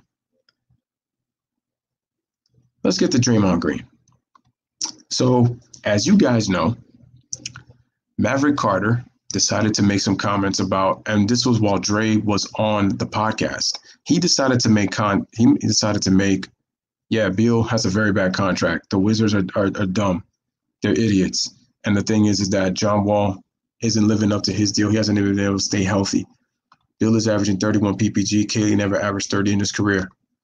Klay is garbage. He can't score without the three. All of his shots are when he's open, catch and shoot. He has no game without the three. If he's off, he can't even score 20. He becomes a liability when he can't put the ball in the basket. It's very true. Yeah, but Klay has way more IQ of the game than Bradley Beal. No, that's true. No, I agree with that. I do agree with that. When it comes to IQ, yes. When says, what was the consensus on Frazier's defense? Some people are mixed. Money Mark says that he is a hater of Jordan because he kept defeating the Knicks every year in the playoffs. That's what he said. Ryan says, you notice certain players he compliments, it's a code. He is scouting for the free agency to get on his team. Oh, of course. Kawhi Leonard, he talked about Klay Thompson. LeBron does all that. Like I said, LeBron just plays the role of the nice guy. He wants to befriend you to say that, yo, you're cool in my book. But basically what he's telling you is that you need to follow on my program. And if you're not down with my program, I'm going to trade your ass. As simple as that. He did it to Lonzo. When Lonzo was dealing with the situation of losing $1 million to Alan Foster for the big baller brand, and that was Lonzo's money, he didn't know who to trust. He didn't even trust his own father. And LeBron said, don't worry, man. You can trust me, man. I got you. It's cool, man. Come join me with the Lakers, man. We're about to make this thing work. And why did he say that to Lonzo Ball? Because he knows that Lonzo Ball idolizes LeBron James, and Lonzo Ball has come out and said that LeBron James is the greatest player of all time in his eyes. And after one season, what did LeBron do? Get him traded to the Pelicans to get Anthony Davis. And my thing is, I don't have an issue if LeBron is getting AD, but be honest with your teammates, bro. And because you threw them under the bus in public, that you were going to publicly trade them. And this is why I don't give Magic Johnson a pass neither, because him and Magic orchestrated this whole thing. And then Magic tried to wipe his hands clean, saying he had nothing to do with that. And then he'll come at you, and then Magic comes at you smiling. Hey, what's going on, people? He said, you know what I'm saying, man? That's like Magic. Come on, man. I love you as a player, man. But that dude Magic is dangerous, bro. Magic is dangerous. The only one says Golden State should have talked to KD and tried to get him to stay and dump Draymond Green or bench him. No, they should have got rid of Draymond Green. Draymond Green is a cancer in the locker room, and it pretty much shows. This guy, Draymond Green, is a walking triple single, ladies and gentlemen. He couldn't hide from Steph Curry. He couldn't hide from Klay Thompson. Them dudes was out. He got exposed for the fraud that he is. He's a good player in the system, and he can play make. But that's just the best thing that Draymond does. He's not even a good rebounder. Okay? This guy made an all-star team averaging 11 points and 7 rebounds. And let's be honest with ourselves. Not even in the mid-2000s or the early 2010s is Draymond Green making an all-star team, especially with the players from that era. He sure as hell ain't making an all-star team in the 90s. If he doesn't improve his game. Easier to average more points when Walt is your point guard than Steph Curry. Draymond played chess with the KD situation. Facts. I think Klay is better than Devin Booker, but not by much because Devin Booker hasn't made the playoffs yet. To be honest with you, Devin Booker shows you that he can score in different ways. Klay Thompson relies on the three a lot more than Devin Booker does. Devin Booker can create his own shot. Klay Thompson can't. Draymond is foul for saying that after risking his career for a three-peat. You know what? Draymond Green is full of it. LeBron tried to get Durant to join him when LeBron joined the Lakers, but nobody ever brings that up. He tried to get Kawhi Leonard to join him with the Lakers too. When Kawhi was in the playoffs with the Toronto Raptors, he called him and he texted him, and they showed the text on Twitter. But nobody wants to talk about that. He texted KD in the offseason. He's texted Giannis Antetokounmpo. He's texted Paul George. They didn't want to join LeBron because of the media and LeBron's manipulative ways. I don't care, Jay. If Klay's a superstar, he should be consistent and be really skilled, but he's not. He had to tamper to get Anthony Davis. Yep. And you know what's crazy? He was tampering after the game that Anthony Davis played. They went out to have dinner, and I know LeBron was in his ear to get out of New Orleans. And then all of a sudden, AD quits on his team and demands a trade. And then funny, his former GM, David Griffin, comes in, and poof, behold, Operation Get LeBron James, Anthony Davis was under siege, and Anthony Davis was a Laker all of a sudden. So when David Griffin comes out and says that I'm going to try to talk to AD to try to see if he can stay, that means I'm going to trade your ass to help LeBron James. And the league was in on it. Adam Silver was in on that. Watching Bleach says Draymond wanted KD gone because he wanted that max money. Exactly. I don't hate Klay or the Warriors, but it annoys me when people overrate the Warriors and Klay. I bet LeBron would have exposed if Lonzo stayed on the Lakers. Okay. Golden State says, G-Money, Devin Booker is very trash on defense, and he has no skills to be a leader of a franchise. I agree with that. Raduni is speaking facts. Devin Booker is a complimentary player. He's not somebody who's a leader. I mean, this is the same dude who complained about getting double-teamed in the offseason. It was like, yo, that helps you become a better player. And that just told me that he's very pussyfoot when it comes to leadership and like trying to become better as a basketball player, even though Devin Booker's having a great season. We says, I think Draymond's contract is the worst in the NBA, even worse than Wiggins and Otto Porter contract. You have a case there, Weiss, only because of the fact that Draymond is not the player that Otto Porter or even Andrew Wiggins are. If LeBron played Michael competition and the Eastern Conference, he would have not played 8 straight NBA Finals. That's a definite fact. The media made him a superstar. If you put Klay and superstar in the same sentence, then that's on you. Don't believe the media. They put a lot of shit out there. Exactly. Because according to the media, they say Klay is a superstar when he's not. He's barely a star. And that's with all due respect to Klay Thompson. What were you going to talk about, Louis, about Draymond? Oh, no. What I was going to say about Draymond, shout out to Chiberia. Explain the Draymond situation because I have no idea what you're talking about. Okay, of course. But make sure that you smash the like and hit the subscribe. And I appreciate you for coming, Chiberia. So I'm going to explain the Draymond situation right now. So here's what happened. With Draymond Green. So what happened was that he was on the podcast with Maverick Carter. Maverick Carter works with he works for Clutch Sports. He is one of LeBron's hometown boys, along with Rich Paul and them. And here's what happened. What he basically said was he told Draymond Green that Steph Curry can't effing play defense. That he hasn't played organized basketball in 20 years and that he's 38 years old, and that even if Steph Curry was playing with him right now, that he would have a hard time. Steph Curry would have a hard time guarding him. And I said to myself, who told him that? Was that LeBron James trying to cause rift in the Warriors locker room? Or was that Draymond? Maybe Draymond had told him this stuff under the scenes and had him come out. Because you know what's so crazy? This reminded me of the Antonio Brown situation when he was on More Than an Athlete. on the shop with LeBron, he called out Shannon Sharpe and called him a clown. LeBron James just stood there and stared at him, and he looked so uncomfortable. I said, what happened, LeBron? How come you're not protecting your friend, bro? How come you're not protecting your friend? I said, it was right there. I said, that was your friend. Shannon Sharpe is your friend. He defend you. And Shannon Sharpe, he didn't even care about it. He was like, oh, that's not a big deal because, LeBron didn't mean that. He couldn't really say anything to defend me or whatever. But getting back to Draymond, Draymond totally allowed Maverick Carter to disrespect Steph Curry in the podcast. And Draymond didn't say a damn thing. And what pisses me off about Draymond Green, ladies and gentlemen, is that he's so focused on Kevin Durant, but yet you're the reason that Kevin Durant is no longer a Golden State Warrior, along with Bob Myers. Here's the thing with Bob Myers. Yeah, he exposed the intentions of what they were going to do with Durant, but the thing was they had more than ample time to sit down and talk to him, and they should have got rid of Draymond Green. The problem is Draymond Green sped up the process.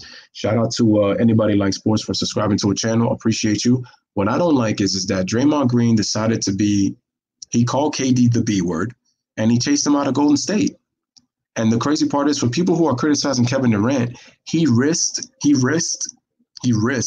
his health for the good of the team to try to help them win. And what happened? He ruptured his Achilles and tore it off the bone, and then he had to get surgery, and he was done. And I'm sorry, Draymond Green lost my respect. Draymond Green is a hypocritical clown. Draymond is a clown. This dude played chess, and the thing is, you got to understand, Draymond's with Clutch Sports. I said, you know what gets me mad about Draymond, ladies and gentlemen? Why is it that Draymond let LeBron get you suspended? You know what's funny? Maverick Carter is the same dude that got you suspended in the 2016 NBA Finals. LeBron and his camp went to Adam Silver, and they got you suspended for 2016. You helped LeBron get a championship. I wonder why nobody talks about that with Draymond. I wonder why Draymond doesn't talk about that. But he's worried about Michael Jordan not helping Scottie Pippen get a better deal with his money. He's focused on Kevin Durant, and Kevin Durant is in Brooklyn. Like, bro, Kevin Durant helped you win 2 championships. You was the dude crying to KD when y'all lost to LeBron in 2016, when LeBron went to the locker room and says they were mentally effed up. They were mentally effed up. That's what LeBron James said. That's what he told them. LeBron told his people in the locker room that Golden State was effed up. Draymond can't even play checkers, and he outchessed the Warriors into giving him an $100 million contract. This dude's making $25 million a season, and he's a walking triple single, right? Draymond and LeBron are business partners. Draymond said, and the thing, you know what's so upsetting? So Draymond's the reason that he got himself suspended when LeBron and his boys took him out so that LeBron could win a championship. You bring in Kevin Durant, he outplays LeBron James 2 straight finals, and he wins 2 MVPs. Then you're the reason that you chased Kevin Durant down when you wouldn't give him the ball. The media ran with that story. I'm sorry, man. I'm sorry. They ran with that story. And you telling KD that we don't need you, you B word, we won't without you. All this clout. And then you said you can average 20 and 10, and then you feel like you're the greatest defensive player of all time. Dude, you intentionally missed games with some nicky-knack injuries. You were a walking triple single. You're a walking triple single making $100 million. Steph Curry helped you get championships, dude. He's the leader of the team. You acting like if you're some Hall of Fame power forward, dude, or you're some all-star level power forward. I lost respect for Draymond Green. He's nothing but a cancer, and he gets it from his mother. And you know what's also? He has told his mother stuff too. And she's gone out in public and she has disrespected Steph Curry. But yet she got the nerve to sit next to KD's mom and Steph Curry's mom on Mother's Day in 2017 when they was preparing to play. Who were they playing? I forgot who were they playing, but I remember that segment when Rachel was sitting with all the moms. And Draymond's mom is talking about Draymond Green and how he is. And I'm like, this is the same woman that's criticized Steph Curry and Kevin Durant? And this is why Stephen A. Smith is nothing but a bad phony too. You criticize Kevin Durant for joining the Golden State Warriors, but you're pushing Giannis Antetokounmpo to leave the Bucks and join Golden State. You're a hypocrite too, dog. You're a hypocrite. You are a hypocrite, bro. KD was going to call his ass out for that boneheaded play, and Draymond was going to twist the story around. And shout out to anybody like sports, because he says Draymond is the typical utility goon that lets a great team around him go to his head. Exactly. Thank you, sir. Thank you, sir. Draymond is not a great player. That's why I hate when they boost up LeBron James, because I'm telling you, how was Draymond considered one of these greatest team assembled all-stars if that dude really didn't even play and he pretty much took a break? Draymond is overrated. I've been saying that for the longest. I call him the backpack donkey because he looks like the donkey from Shrek, and he shoots his jump shots like he's got a backpack on his back. And what's the consensus? You make Draymond Green shoot, your chances of winning a basketball game are better if Draymond tries to score the rock. And yeah, Draymond's nickname should be the Nutcracker, Ryan. It's true. So, and shout out to Weiss, because he just said that we can honestly state that Steph and KD got Draymond paid. And Golden State are such idiots, man. Yeah, I know Draymond's part of your foundation, but you should have found a way to trade him. Because congratulations, Golden State. You got yourself a player who's going to make all that money. You know what's really sad, too? Nobody talks about it, but Draymond Green has had issues with Steve Kerr since the first time, ever since he played for him. Do y'all remember what he was saying in the first championship when he was being Steve Kerr? Steve Kerr and him were going at it. That's the problem when you let a guy run his mouth being on a great team. Anybody from sports is right. He's absolutely right. Draymond Green was given a platform. He talks like he's some unbelievable great player, and look at him now. Draymond Green is the reason that the Warriors probably might not win another NBA championship. I mean, some of these guys display female tendencies, man, but Draymond Green, this guy's a 3-time All-Star because he plays on the Golden State Warriors. Is he really an All-Star? And here's the thing that also kills me, ladies and gentlemen. The fact that he will come at Charles Barkley. Now, listen, Charles Barkley, that dude may be a sellout, in my opinion, at times, but we all know what Charles was. Charles was 20 times the player that Draymond will ever be. Are y'all listening? Charles Barkley is 20 times the player that Draymond Green would even dream of being. This guy was a former MVP of the league. He was the best player in basketball one season. He led a team to the NBA Finals. His team had the best record in the NBA. Draymond, you were part of a team that's had best records, but you're not the best player on the team. What you are is a good role player in a system that benefits Steph Curry. That's what you are. Draymond got exposed. So he could talk all he wants, and I just can't stand the dudes that cap for him when they don't even see this stuff. I can't stand it, bro. I cannot stand it. It's pathetic. Let me just look in the comments real quick. LeBron's always desperate for another superstar. Facts. You know what's so crazy? Oh, this report came out today, ladies and gentlemen. I don't even think you know, but Carmelo Anthony confirmed to ESPN that LeBron has wanted to play with a lot of the top players in the league. Carmelo Anthony, his banana boat buddy, confirmed that today to ESPN. Carmelo Anthony, his banana boat buddy, confessed today to ESPN that LeBron has been trying to play with the best players, and that LeBron still wants to play with the best players. Do you know how many players that LeBron's playing with that are going to go to the Hall of Fame if they stay healthy? Dwayne Wade's already going to be going in. Chris Bosh is going to go in. Ray Allen, one of the greatest three-point shooters of all time, is in the Hall of Fame. Kevin Love will be a Hall of Famer. Kyrie Irving is going to be a Hall of Famer. And guess what? The player that he's currently playing with, Anthony Davis, is going to be a Hall of Famer. And guess what? Brandon Ingram, his former teammate, is an NBA All-Star this year. I've never seen a superstar play with dominant players, play with all these former All-Stars on his team, great three-point shooters.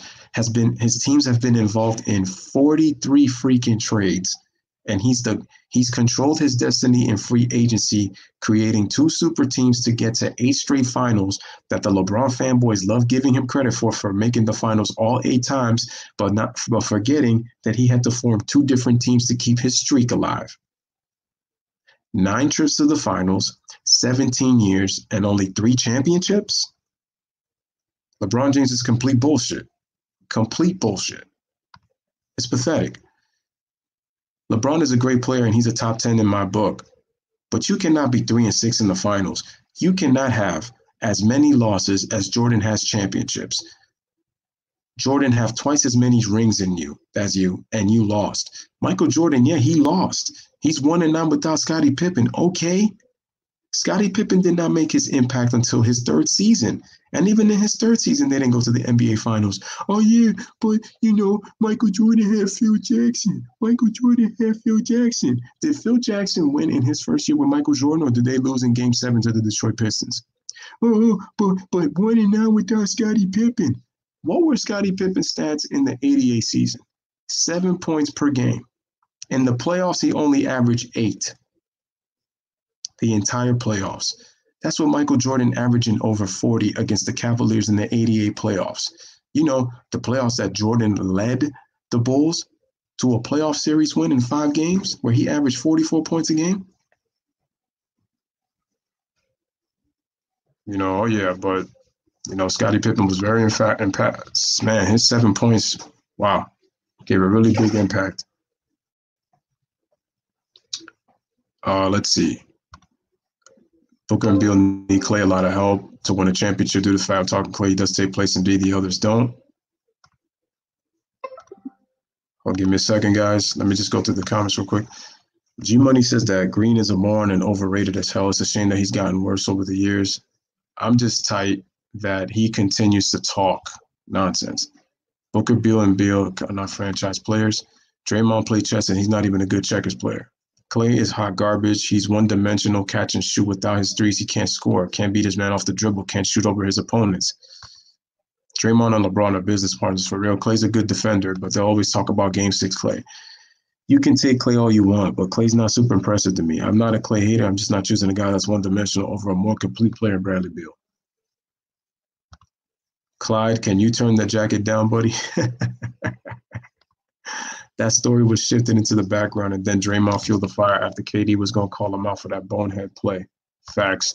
With Beal, you can give up as much as you get. Beal isn't getting those numbers in the best conference. Draymond nicknamed the Nutcracker. We can basically say KD and Steph got Draymond play like Bron did in 2016. Donkey from Shrek. Dooney says Draymond Green has destroyed the team, and if they don't get away from him, they are done. Prime Barkley would have had this current Warriors team in hunt for 8th place. I think I could agree with that. Draymond has female tendencies, man, and he flails his hands and kicks his feet. I'm thinking in a couple of well-placed jabs and he won't challenge. I'm hoping the day that somebody really punches Draymond Green so he can shut the hell up.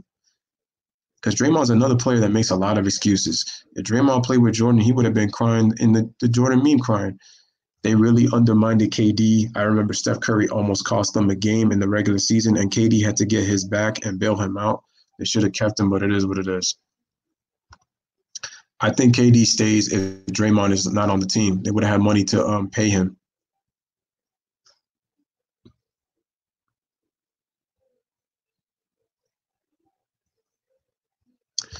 Tari says, I'm glad this year was able to show that Draymond cannot carry a team. Money Mark, I agree with you. He has too many weaknesses in this game. If you think Clay is better than Beal, that's fine. But I think Beal is better because he can do more. Got to watch these mama's boys player of the modern era. Sheesh, right. Don't let Draymond Green distract you from the fact that Charles Barkley said Clay was the 2nd best player in the world before the 2017 season. Draymond, know your role and shut your damn mouth, as Watch and Bleem says. What's up, Weiss? Shout out to anybody like sports. Anybody like sports? Yo. Shaq had a chance to speak with Isaiah Thomas, never forgot it. What's up, Zeke? Don't put that on females. It's enough males around that are very petty and emotional. Yeah, that's true. That's true. Kyrie, Wade, Bosh, and Allen. Always Sly. Oh, really? Cool. I'll definitely subscribe to your channel, man. That's what's up. Clay compliments more than Beal at their contract level. Already said, Beal, Booker, and Clay need more help to win. Clay can play two positions versus anybody. Beal's a shooting guard only versus the West. Dwight Howard, a Hall of Famer. Oh, the Hall of Famer. That's right. Wallace is borderline. Ben Wallace, right? Will they ever update the top 50 greatest players list? Who knows? Mid to late 90s, Jordan scored easier. Scottie Pippen is not the reason that Jordan got out of the first round, though. Michael Jordan began to evolve as a basketball player. That's very true. I'm glad you mentioned that, lowly one. Nobody wants to mention that. Jordan was getting better. Did you see what he did in the 88 season? It was even better than his rookie season. The guy won Defensive Player of the Year. The guy won MVP of the All-Star game, MVP of the regular season, led the league in steals, led the league in scoring, first team All-NBA defense, first team All-NBA. Imagine if Jordan wins the championship and finals MVP. We would be talking Jordan like he had the perfect season. And this is with Jordan really not attempting that many threes. Just because Clay is a better three-point shooter and perimeter defender doesn't mean he's better than Beal, because Beal's more skilled and can create his own shot. Beal would dominate in the West. OMG, did you see when LaShannon Shaw said that, of course, Jordan had high feel of the three-point line back then because the three-point line wasn't like it is now? That Shannon Sharp disrespected Michael Jordan, thinking that this dude ain't going to do nothing. Shout out to Yasuki Knight. What's good, man? Let's see. Most PGs in the West are terrible defenders, and Beal can score well. People in this era are bad defenders. Kobe is top 10? I mean, man, listen, I respect your opinion, no doubt. I have Kobe at 11. That's just me. But I will say this, though. If LeBron James does not win an NBA championship this season, he's out of my top 10. LeBron is barely hanging on by a thread at the 9th spot. He doesn't win a championship this year, he's out of the top 10. And even if he was to win more championships, the problem is when you consider what LeBron's done in his career in the Eastern Conference, for the most part, and like I said, going to all these finals, I'm sorry. To be in control of your situation, you should have won more than you have lost. There's no way. Shout out to Yasuki Knight, man. Bradley Beal has the worst defense in the NBA this year, man. Look it up. It's facts. Bradley Beal's not a good defender. G-Money, in the East, the same weaker conference LeBron played in. And at the lowly one, who says facts. We says, do you think KD has been snubbed from defensive all teams in 2018-19, led the league in blocks for a quarter of the season? As a matter of fact, you can make the case that KD should have made first team All-NBA defense in 2017-2018. And if anything, at the very least, he should have been second team. At the very least, he should make some defensive selections. But you know, the media was trying to make sure Kevin wasn't getting it because he called them out, called on their fanboyism. So they mad. LeBron had to form a super team and the weak Eastern Conference. And that's what I keep saying. When you monopolize a conference for so long that the media gives you credit for, he's paying these guys under the bus because a lot of them know that LeBron is not great. His foolish fans are so brainwashed that they'll listen to anything the media says. And then they complain about saying that we tear LeBron down to put respect on other players. That's not true. When people talk about LeBron, they act like the other all-time greats don't even exist. You know, the people who paved the way for LeBron to be in the NBA, he's such a narcissist, he doesn't really have respect for the all-time greats as he should. LeBron has cheated the game. Dude, I know the East is mediocre, but it's improving, and Beal is getting better as a scorer and shot creator. Yeah, but that year, if MJ faced the Boston Celtics, he would have gotten out the first round. It's true, because you're right, Radoni, because I was watching the 86 playoffs and I saw games. I saw the 3 games in that series. You know what I found out, ladies and gentlemen? Check this out. I found out that your boy, Michael Jordan, obviously he averaged over 40 in that series against the Boston Celtics. But you know what really sucks, bro? Kevin McHale shot 57% on the Boston Celtics in 86. Robert Parrish shot 55% that season at the Boston Celtics. Did you know that Dennis Johnson shot 51% and Larry Bird shot 52% from the field in 86? I said, hold up. And Danny Ainge shot 48%. I said, hold up, wait. The 86 Celtics that won 67 games in the regular season, 40-1 at the Boston Garden. They were third in defensive rating, but they were the number one overall defense that Michael Jordan went up against. They had 6 Hall of Famers on that team, 4 of them in the starting lineup. And you mean to tell me that the starting lineup, 4 out of 5 guys shot over 50% from the field, and Danny Ainge was a close 48%?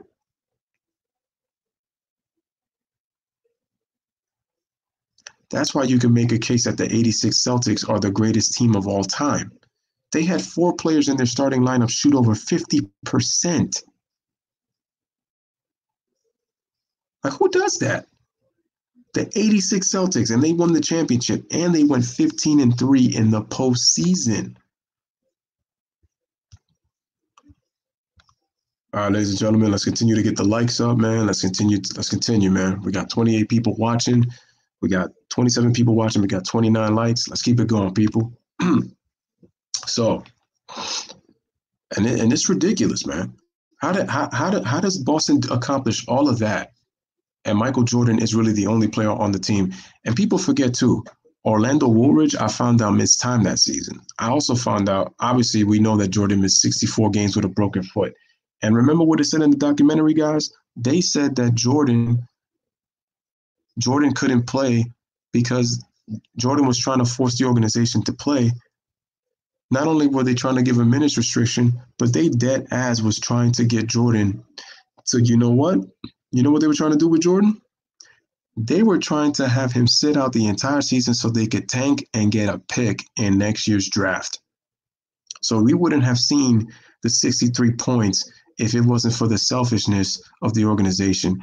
And John Paxson hit a game-winning basket that helped get the Bulls in the playoffs. But they don't want to tell you that Jordan missed 64 games. And if Jordan doesn't practice, you don't see the quickness of Michael Jordan. You don't see the energy of MJ. You don't see the 49 points he put in game 1. And we don't see the historic 63 points that he put on the number 1 defense in game 2. This dude nearly had 50% of the team's points in that game. Raduni says, yeah, but the year that MJ faced Boston and we got the first round, Clay's a better defender than Beal, but I don't think he's a better player. Hell yeah, KD been snubbed a lot of seasons. Ryan says LeBron is not going to play with his son. Do you think Bronny will go to the NBA after high school? No, he's going to college unless LeBron really influences him to go to the NBA. I would say that that's probably not possible. Who knows? Washblee says it's the media vote. KD will never get love for anything that they vote on. Anybody likes sports. LeBron was scared of D Rose. That's why they did that super team also. I think Kawhi is a top 3 defender ever because he's dominant in an era where defense is non-existent. I wouldn't say top 3 defender era, but I will say that Kawhi Leonard, you could say he is a top 10 all-time great defender. I will put him in the top 10. I mean, he has 2 Defensive Player of the Year awards, for God's sakes. And that man, Scottie Pippen, that y'all see right there in the thumbnail in the background, I'm surprised that dude has never won a Defensive Player of the Year award.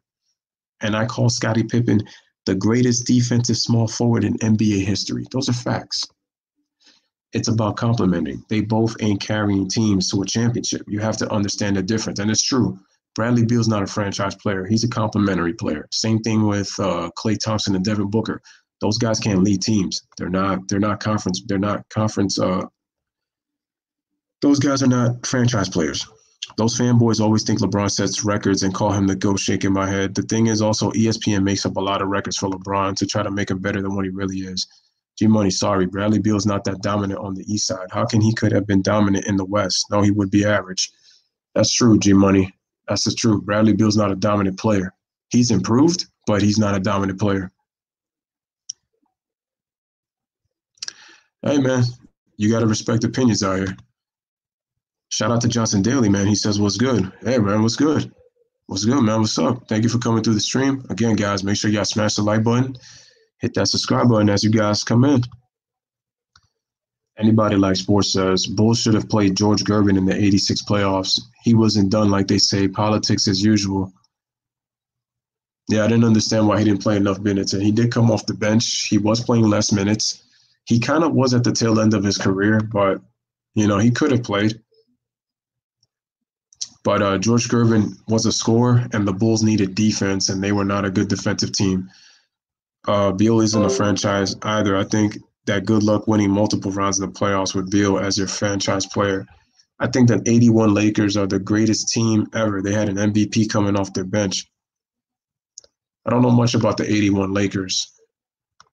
I got to look at that roster. Yo, what's good? Good luck with Clay as your franchise player. I don't think he would impact his team as the number one franchise player than Beal would. Neither one of them are number one franchise players, to be honest with you. Johnson says, I want to hear your top 10 of all time. Because I could tell you got Kobe on there. For a championship, Beal can't compliment better than Clay. Lacks D and height and size. I'll be back, everyone. All right, no doubt, Josh. I respect your opinion, but I would just choose Beal over Clay for a title. No problem, bro. I've been following for a minute since the Shaq overrated video. All right, cool, man. That's what's up. I will say this about Kobe. Before that, let me just answer the question. Do you think players like Dame Lillard in this era who hasn't won chips be considered in the Hall of Fame? If Dame Lillard gets considered for the Hall of Fame, it would be because he's some elite. He's a great scorer. But Damian Lillard doesn't really do anything else on the floor. So I'm sorry, man. Yeah, I'm sorry. The '82 Lakers had McAdoo. They also had Jamal Wilkes. They had Norm Nixon. I know about those Lakers. I'm sorry, man. Lillard to me is not a Hall of Famer, bro. I like when broad-sexuals move the goalposts when they lose with their argument. Exactly. Jay says, 3+ point guards in a much weaker conference. 3+ points per game. That means nothing if you don't win. It's true. Doesn't mean anything if you don't win. Johnson says, LeBum is the greatest loser of all time. 3-6, dog. My thing is that LeBron James is the greatest loser. You know why? Because he's the only multiple-time MVP to have a losing record in the finals. Every player who's won multiple MVPs that has gone to the NBA Finals and won, wow. You see, Karl Malone would be up there had he made more than 2 finals, but he only went to 2. And he lost both. But who did he lose to? The greatest of all time in MJ. He says, I'm a Kobe fan, but he's like 7th on my list, maybe 5th. I'm not a delusional Kobe stan. I mean, that's cool. Like I said, look, with Kobe, the funny thing is I was watching a video today, guys. It was called, I forgot who the YouTube channel was. But the time that they did this video was around 2015. This was before the start of the 2015, 2016 season. And let me tell you this. Oh, low key. It's not only that he got swept twice. He got gentleman swept twice. He got swept twice, and he lost in 6 games twice. All that he needs to do is lose in 7 games, and the brother would have lost in every shape imaginable. He got swept. He lost in 5. He lost in 6, and he lost in 7. Remember? That's the amount of championships he promised Miami. Not 4, not 5, not 6, not 7. You're right, LeBron. Not 4, not 5, but 6. And possibly soon to be 7 NBA Finals losses, dog. But let me see. Let's see. Facts. If T-Mac could be a Hall of Famer, anybody can. I've been saying that, man. I've been saying that about T-Mac. If he can make the Hall of Fame, anybody can. Lillard's not a Hall of Famer yet. Kobe is top 10. No doubt. I mean, like I said, man, I have my opinions different, but like I said, again, like I said with Kobe Bryant, I'm going to make this consistent. I mean, players like him, I say Lillard is an example as one of those players. Bruh, he got swept twice. Come on, son. Beal and Clay aren't franchise players. Now you get it. It should have taken that long. It's very easy, man.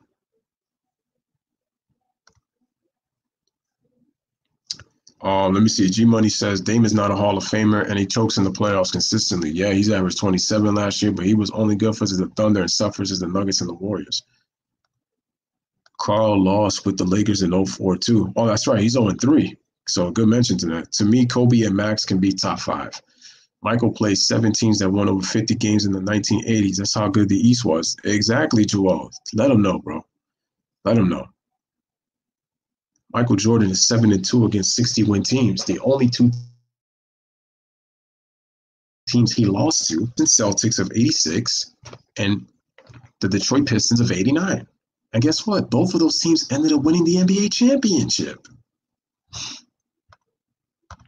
G Money, if Beal was your number 1, I would trade him or sell the team. Good luck. Not smart. Watching Bleed says, is KD in your top 25 all time? Yes, he is. KD is in my top 25.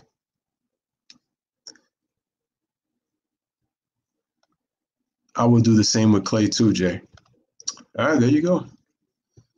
Watch him bleed. KD's top 15 will run regular season MVP. Lillard isn't a point guard. He's more of a 2 guard, playing the point guard. Let me look at it this way, man. All right, so Johnson Daly wants to know what's my top 10 of all time. All right, here's my top 10 of all time. I got Jordan. This is me not even ranking these guys. I got Jordan, Kareem, Russell, Magic, Larry, Tim Duncan, Hakeem Olajuwon, Shaq, Wilt Chamberlain, and LeBron James are in my top 10. So that's my top 10. Kobe is 11th, knocking on the door for 10th. And I'm going to say it again. If LeBron does not win the NBA title, LeBron is out of my top 10. He's out of my top 10. And Kobe will actually be put into the top 10. And I'll have Kobe at 10. Because like I said, you can actually – people don't think that Kobe's a top 10 player ever. Like I said, you can make the case that Kobe is top 10. It's just people delve into the media so much. You know what's so funny, though? If Kobe wasn't hated by the media, he would be a top 10 player. Trust me, ESPN would find excuses to put him in the top 10. Kobe should have been MVP from 2008 to 2010. Actually, Kobe was the MVP in 2008. Now, where you can make a case for Kobe to win another MVP, I would say that's 2009. I would say 2009 probably was his best shot. You could probably say even 2010. Kobe said, he said, don't say LeBum. I mean, I could say a lot of things about LeBum, LaTrash, LaNarcissist, LaPropaganda. You know what's it's crazy that LeBron is the only player in the NBA and in NBA history that you can make fun of his name just with the first 2 letters of his name. You know what's that? I mean, when you go to Shannon Sharp with his homo infatuation of LeBron James, you could go LaShannon Sharp James. G Money, like I said, Kobe's real case for another MVP should have been 2009 because he led the Lakers to 65 wins. That was actually one of Kobe's more efficient seasons in 2009. He averaged 6 assists with 5 rebounds and 27 points a game and shot nearly 47% from the field. I think that was the season he shot a career high 86% from the free throw line. And I think he shot 34 or 35% from 3-point range. So Kobe had some really solid splits. And Kobe made first team all defense that year and was first team all NBA. Yeah, that's cool. All right, shout out to Johnson Daly, man. Nice list. Appreciate it, man. Thank you. Shout out to Chris Wedge, man. Good morning from Denmark. It's 5:20 and a.m. p.m. My way to work. Number 1 for me was Dennis Rodman. Dennis Rodman was an unbelievable defender, man. That's facts. Defense. Ryan says, I would like to see Nick Wright and Skip go at it on a segment on LeBron. They've actually done it. If you go back to 2017, I would like to see him do it in this present time of 2020. That would be funny. You got the ultimate Jordan sexual against the ultimate Bron sexual. I like Dame, but he, PG, Lou Will, and CJ are playoff chokers, in my opinion. I mean, we were just talking about Dame Lillard, but okay if you want to go there. Walt Frazier is mad that he was wrong about Jordan. That's part of it too, though. I will say that about Walt Frazier. I know that he's got an opinion, but I'm actually kind of leaning towards Anthony L. It's like I would agree and disagree, and part of the reason is, let's face it, Walt Clyde has been spitting nursery rhymes as the color commentator for the Knicks for a long time, and he's hated the fact that Jordan has eliminated his Knicks, the team that he won 2 championships with. Oh, I got to talk about Charles Oakley. I'm going to do this in another video, but he criticized Patrick Ewing. And he was not happy that the fact that Patrick Ewing, he felt like was not a great leader. I'll explain why in another video at another time. But he says Nash's second MVP should have been Kobe's first. That 2006 season gets a lot of mixed reviews. There are people who say that Kobe deserved it over Nash because he was the best player in the game. Shout out to Johnson Daly, man. Appreciate you. And, yo, Johnson Daly, man, again, make sure to let other people know about the channel. Do you have content on your channel? And if you do, I will definitely subscribe to your channel, Johnson Daly. Only other case he has is 2009. Exactly. Yep. That's Kobe's real case. Even if Steve Nash won the MVP, he really was never considered the best player. He just had a great year. Like HGH, that's another one. Thank you. Slide says MVP of 2009 should have been D Wade. D Wade has a strong case for 09 as well. Me personally, I would have gave it to Nick to D Wade in 2009. The season he had, I felt that he had an offensive and defensive impact a lot even better than what Kobe did, to be honest with you. But I will put Kobe a close second now. Shannon Sharpe is so delusional. Shannon Sharpe has a pillowcase, he has bed sheets, and he has PJs on LeBron James. What kind of man does that? This guy got 6 jerseys in the background of his house. I guess each of those jerseys represent how many losses LeBron had in the finals. G-Money, Bill was your franchise player here. Don't make backpedal now. It's all up there. So who is the NBA going to dig right next? Giannis? They trying to do that with him. They trying. Harden has choked in only 2 playoff series, 2012 and 2017 against the Spurs. No doubt, Johnson Daly. Appreciate you being here. Kobe broke down why players who bring up the ball in the middle of the floor is easily taken away. Can you make a video on the height in the HGA scandal with LeBron in Miami? Absolutely. That'll be coming soon. Stay tuned for that. Skip body Nick right already. He did. Nobody has anything on Jordan and LeBron stance. Harden choked last year at times. 2018, 2017. I don't think Harden choked in all those playoffs. 2012, we know about the finals. 2017, we know that second round against the Spurs. Michael's NBA finals were more competitive than LeBron. That's facts. People keep going with 2016. People keep going with 2016 like that was some competitive finals. The only competitive finals that was there was Game 7.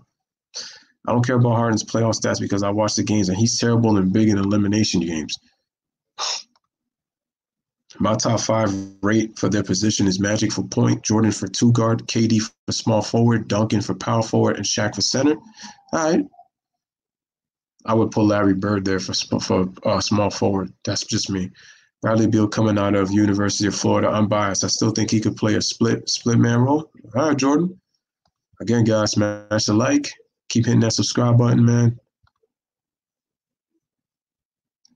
Continue to smash the like button and continue to hit that subscribe button. And as you guys come in, we got 25 people watching, 31 likes.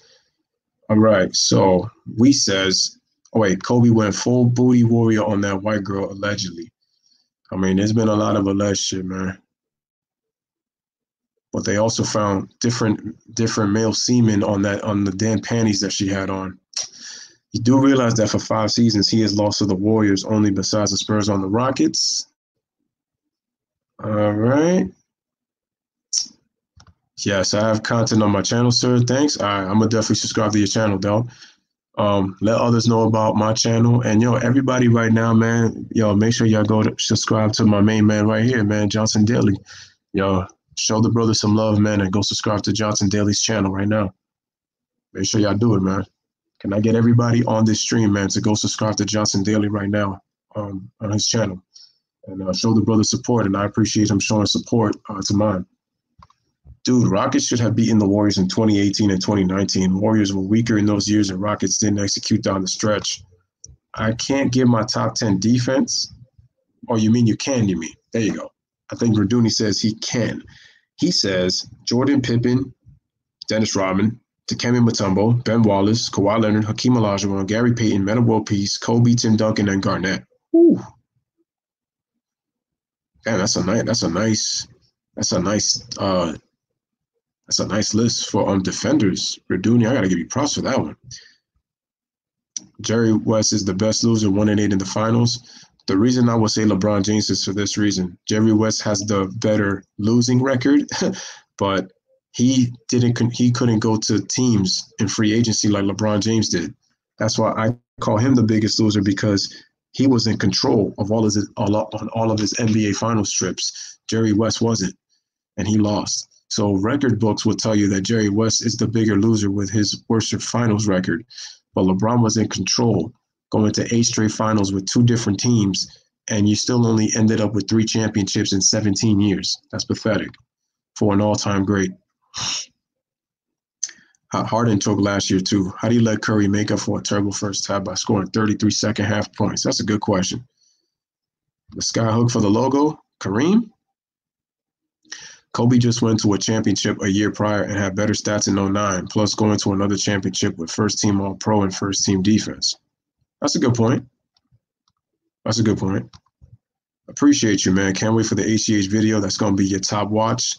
Oh, don't worry. I'm going to go in on that video. Watch and bleed. Would you like to come and talk about that HGH? I definitely want to talk about that. I definitely want to talk about that and go in on that video. I'm going to make sure I'm going to get my reaches for that one. I'll invite you to the stream, and we definitely going to talk about this. That's the problem with these fanboys, man.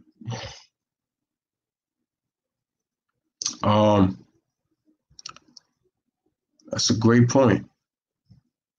So like I said, man, make sure y'all go show my man Johnson Daily some love and go subscribe to his channel. He definitely should have been an MVP in 09. Like I said, with Wade and Kobe, you could definitely make a case for both players. I wouldn't be mad if either one of them won the MVP. I wish Kobe did win it, though, because if he did, Kobe would be in the discussion. Even though if they say, oh, he only won 2 MVPs, the thing is, if you get 2 MVPs and 2 finals MVPs, it looks better on your resume. Kobe Bryant. And like I said, guys, continue to let other people know about the channel. Harden should have been in the finals in 2015. Debatable. 2018 and 2019. Warriors were young in 2015 and weren't dominant in 2018 and 2019. Those are just facts. Jordan says, on my way, no doubt. Thank you, bro. Appreciate it. No, man, no doubt, man. You show me support. You've definitely been a supporter. You've been riding, man, from the time that I made that Shaq video. And I said, look, man, Shaq, listen, I love Shaq, man. I love his personality in terms of how funny he is. He can be a bully at times to other people. I know he's a bully to Chuck all the time because of the fact that Chuck never won a championship. And sometimes he will deride players like LeBron because he'll be biased because he played with them. But I will say this, man. Shaq could have made a case to be the greatest of all time. He just didn't take that really seriously. He left a couple of more championships on the table. Shaq probably could have won himself another MVP. And the thing is, Shaq is an all-time great that left a lot of chips. He left a couple of more accolades, man, during the time he played in his prime. He just never kept himself in shape because Shaq is one of the most impactful players in NBA history. And those are facts. For me, that Kobe story, he was guilty. I mean, a lot of people to this day still claim that Kobe's guilty of that rape trial. The funny thing is that oh, Johnson, if you let me know when your live is coming. As a matter of fact, I'm gonna subscribe to your channel right now because I think that's what we need to do. So I'm gonna type you in just to make sure so I can find you, and I'll definitely pull up to the live stream on that. Let me just find you real quick. As soon as I find them, I'll definitely subscribe to the channel. And let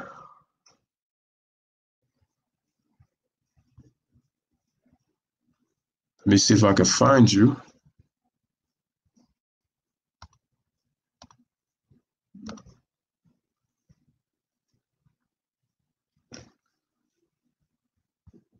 I'm trying to find you, but I don't see you. Let me see if I can find that channel.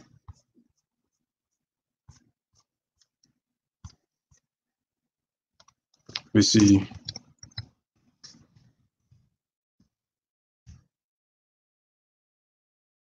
Oh, that's Johnson Fam. No, I'm not trying to find that.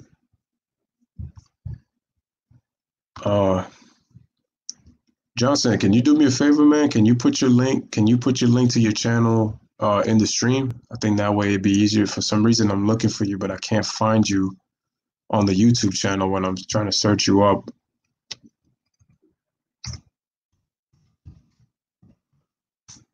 Let's see if I type it in capital letters, if that works. Yeah, not seeing it. That's weird, man. Okay, G Money says Rockets might have won in 2015 and 2018, but not in 2019. No, the Rockets will not beat the Cavaliers in 2015. 2018, I think the league was going to try to make LeBron win. That's just me personally. That's why I didn't trust the Rockets, because the Rockets, they were a better team than Cleveland, but I didn't trust the referees. I appreciate you, Johnson. Like I said, Johnson, can you leave the link in the chat? When Shannon can't debate anymore with Skip and needs help, he looks at LeBron, who has cue cards for help. Facts. Raduni, you lucky.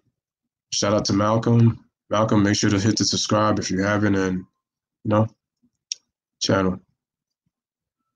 Let's see. That's probably it. Let me see. Let me keep going. Even KD was healthy in 19. Rockets should have beat the Warriors because Golden State's depth was mediocre and Clips gave them a run for their money with no All-Stars. They were toying with them. They should have took care of that series. They decided to toy with them. Who is better, Steve Nash or J. Kidd all time?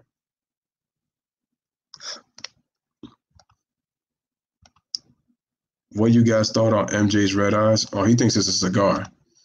What is your top 5 30 for 30 documentary? Oh, that's a good one. Atari Love says 2006, the Lakers were projected to miss the playoffs, but Kobe took that 2 seed to Suns to 7 games. That's MVP worthy. It is. But you know what the comeback is going to be? They're going to say Kobe had a 3-1 lead and decided to blow it and not shoot in game 7, so he quit. That's going to be the counter.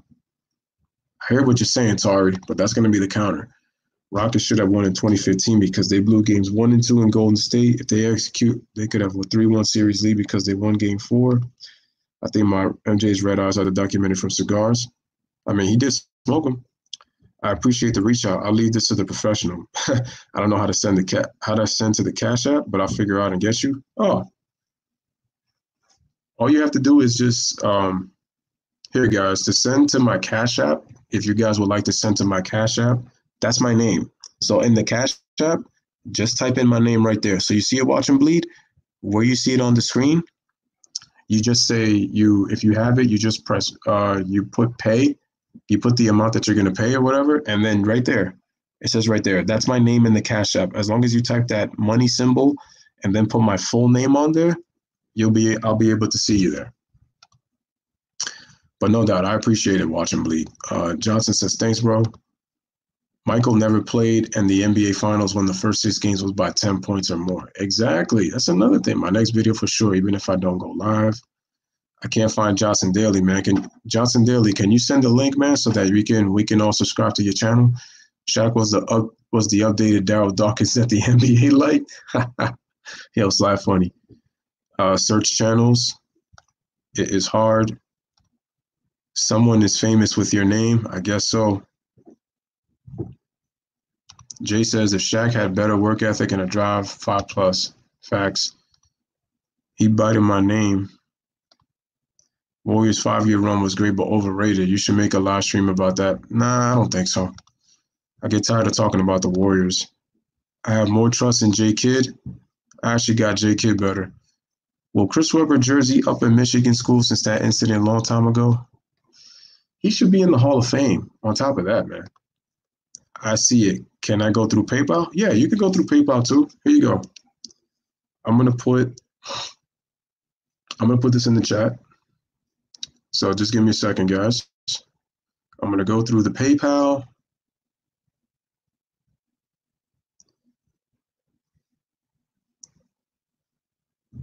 Okay, so as soon as I go into the stream, let me just go there. I'm just gonna go there really quick. Just give me a second. And let me just put it here. Here it is. So I just put the PayPal in the chat.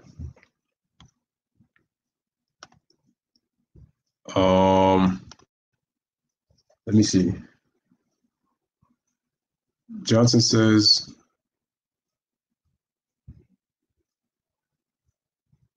I don't see the link, bro.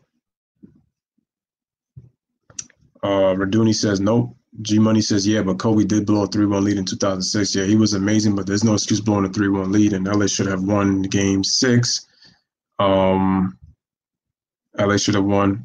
Shout out to Tari Love, man. Good night. Appreciate you for coming through. Jordan says, poor man's plea for top 10 best college teams video. Johnson says to copy this link and subscribe to my channel. I don't see the link though, bro. Let me see if I can see it on the.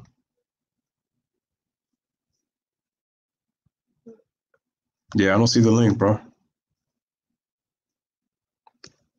Let me see. Jay says, Johnson, man, can you try to put the link inside the chat? I don't know why it's not working. If it doesn't work, can you just put it after the stream ends? Just let me know. Somewhat harder to have an overrated run in the West playoffs. The West has been harder for about 20 years. G Money says Lakers should have beat the Suns in 2006 and would have beaten the Clippers in the second round. Lakers Mavs would have been in the Eastern Conference Finals. Jocelyn says peace, Tari. And like I said, shout out to Tari Love, man. Appreciate you. Peace out. The Suns were quite a bit better team. They finally hit their stride in time. Ryan says, would the Dream Team beat the 2008 Olympic team? Absolutely. No question about it. No question about it. That might be a future video of mine. The 2008 Redeem Team going up against the Dream Team and who would win that matchup.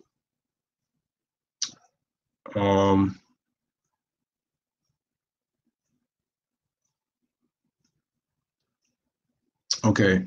Would the Dream Team beat the 2008 Olympic team? Okay, I get that, Jay, but I'm just not giving Kobe a pass for blowing a 3-1 lead to the Suns without Amari Stoudemire. Johnson says, I put the link up. It might not be working. Okay. No question. Exactly. I give the edge to the Dream Team. I'm going to make that till next time. Peace. Got to work in the AM. All right. Shout out to Anybody Like Sports. That's Sly's second channel. Okay. And I want everybody to subscribe to Anybody Like Sports. This is Sly's second channel. So he does put content up there. Make sure you guys go show Anybody Like Sports some love and make sure you guys go subscribe to him, man. So show him some love and make sure he subscribes. Okay. But shout out to Sly, man. Appreciate you for coming through. G Money says, in your opinion, if the Lakers beat the Suns in 2006, do you think they beat the Clips in the second round and face the Mavs in the Western Conference Finals? Absolutely. The Clippers were a fool's gold team in 2006, and they took those same Phoenix Suns to 7 games. The Lakers would have beat them. The Lakers team had nobody outside of Lowe, and really Lowe was more LO, and LO was more missed than hit. I like Kobe, but I'm not giving him any excuses. I mean, there it is. So watch him bleed. I already put the link in the chat for the PayPal. All right, so ladies and gentlemen,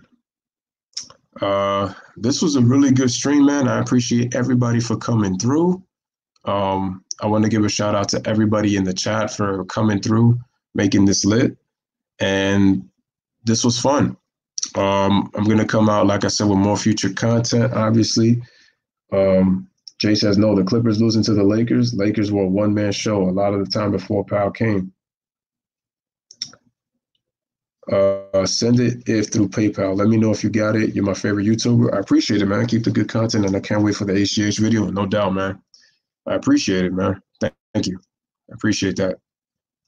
And let these other dudes know in ESPN and all that to come check out the channel. Definitely, if dudes want to smoke, I will give them the opportunity. Shout out to the lowly one who says salute. All right, ladies and gentlemen. So this is your boy Louis with another one. All right. I will say, have a wonderful night, everybody. And yeah, he did hit his stride with Pau Gasol. That's correct. Thanks again. Great content, bro. Johnson Daly. No doubt, Johnson Daly. Make sure you come for the next one. And I'll definitely come. And shout out to Watch Him Bleed, man. He sent the donation. I appreciate it, man. Thank you. Thank you so much. Appreciate it. Thank you. All right. Well, Raduni says, if Kobe beats the Suns, Lakers wouldn't have had an upgrade, that team, but I still blame Kobe for that one. No, you have to. You got it. I'm sorry. I got to. Appreciate Johnson Daly, man. I just wish Johnson Daly, by any chance, just can you possibly put the link when you come? That's weird that your channel doesn't show up though. It's kind of weird. Because I would love to be a part of your stream, bro. I like to, come and show you support. Always good discussions and see you next year. Next videos. All right, my current top 5 sports analysts: Brother Lewis, Snack King, Dr. D, Skip, and Rob Parker. Yo, Chris Wedge always on another one, man. I appreciate that, dude, man. All right, ladies and gentlemen, so I'm going to say goodbye. Continue to hit the like button. Continue to hit the subscribe button. I love and appreciate all of you, man. Until the next one from the Louis Sports Network, from The Last Dance. By the way, guys, I'm going live for parts 3 and 4 for The Last Dance on Sunday. Make sure you guys pull up for that. Unless if you guys are going to be watching the documentary. But I will have the documentary up, and we'll be having a discussion about it. So make sure you guys pull up, man, on the Louis Sports Network. So this is your boy Louis back with another one. And as always, man, have a wonderful night, everybody. We'll be back on the next one. And as always, you already know the deal, man.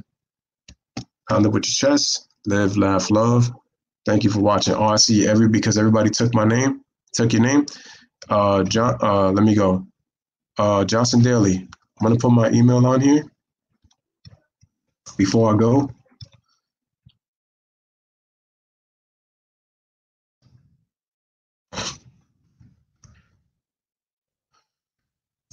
So Johnson Daly, I'm gonna give you the email.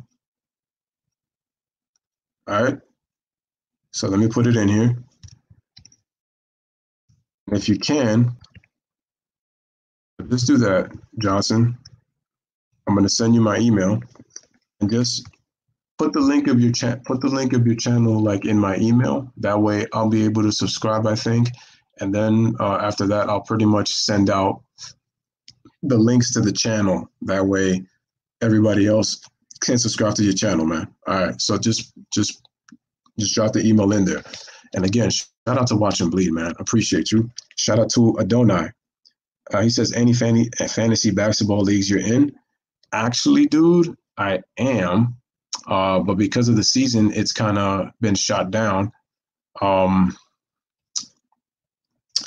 Definitely pull up tomorrow, Adonai, and we'll talk fantasy basketball. All right.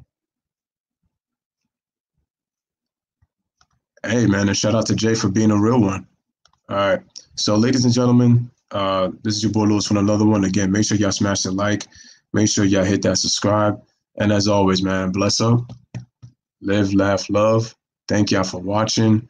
Have a wonderful night, everybody, and we will be back tomorrow on the next one. And by the way, I will be talking baseball with Alex Cora being suspended off of the Boston Red Sox. And if you are a baseball fan, make sure you guys pull up, man, and we'll definitely talk because I'm looking to see what's going to happen for this baseball season too, if you happen to be a baseball fan. So again, guys, have a wonderful night, everybody, and I'll be back on the next one. Deuces, man. Everybody be safe. And G Money, he didn't make excuses. He said that they lost. He didn't say they could have won. They did. They could have won, but they lost. All right, man. Have a wonderful night, everybody. Make sure to pull up tomorrow, don't I? All right.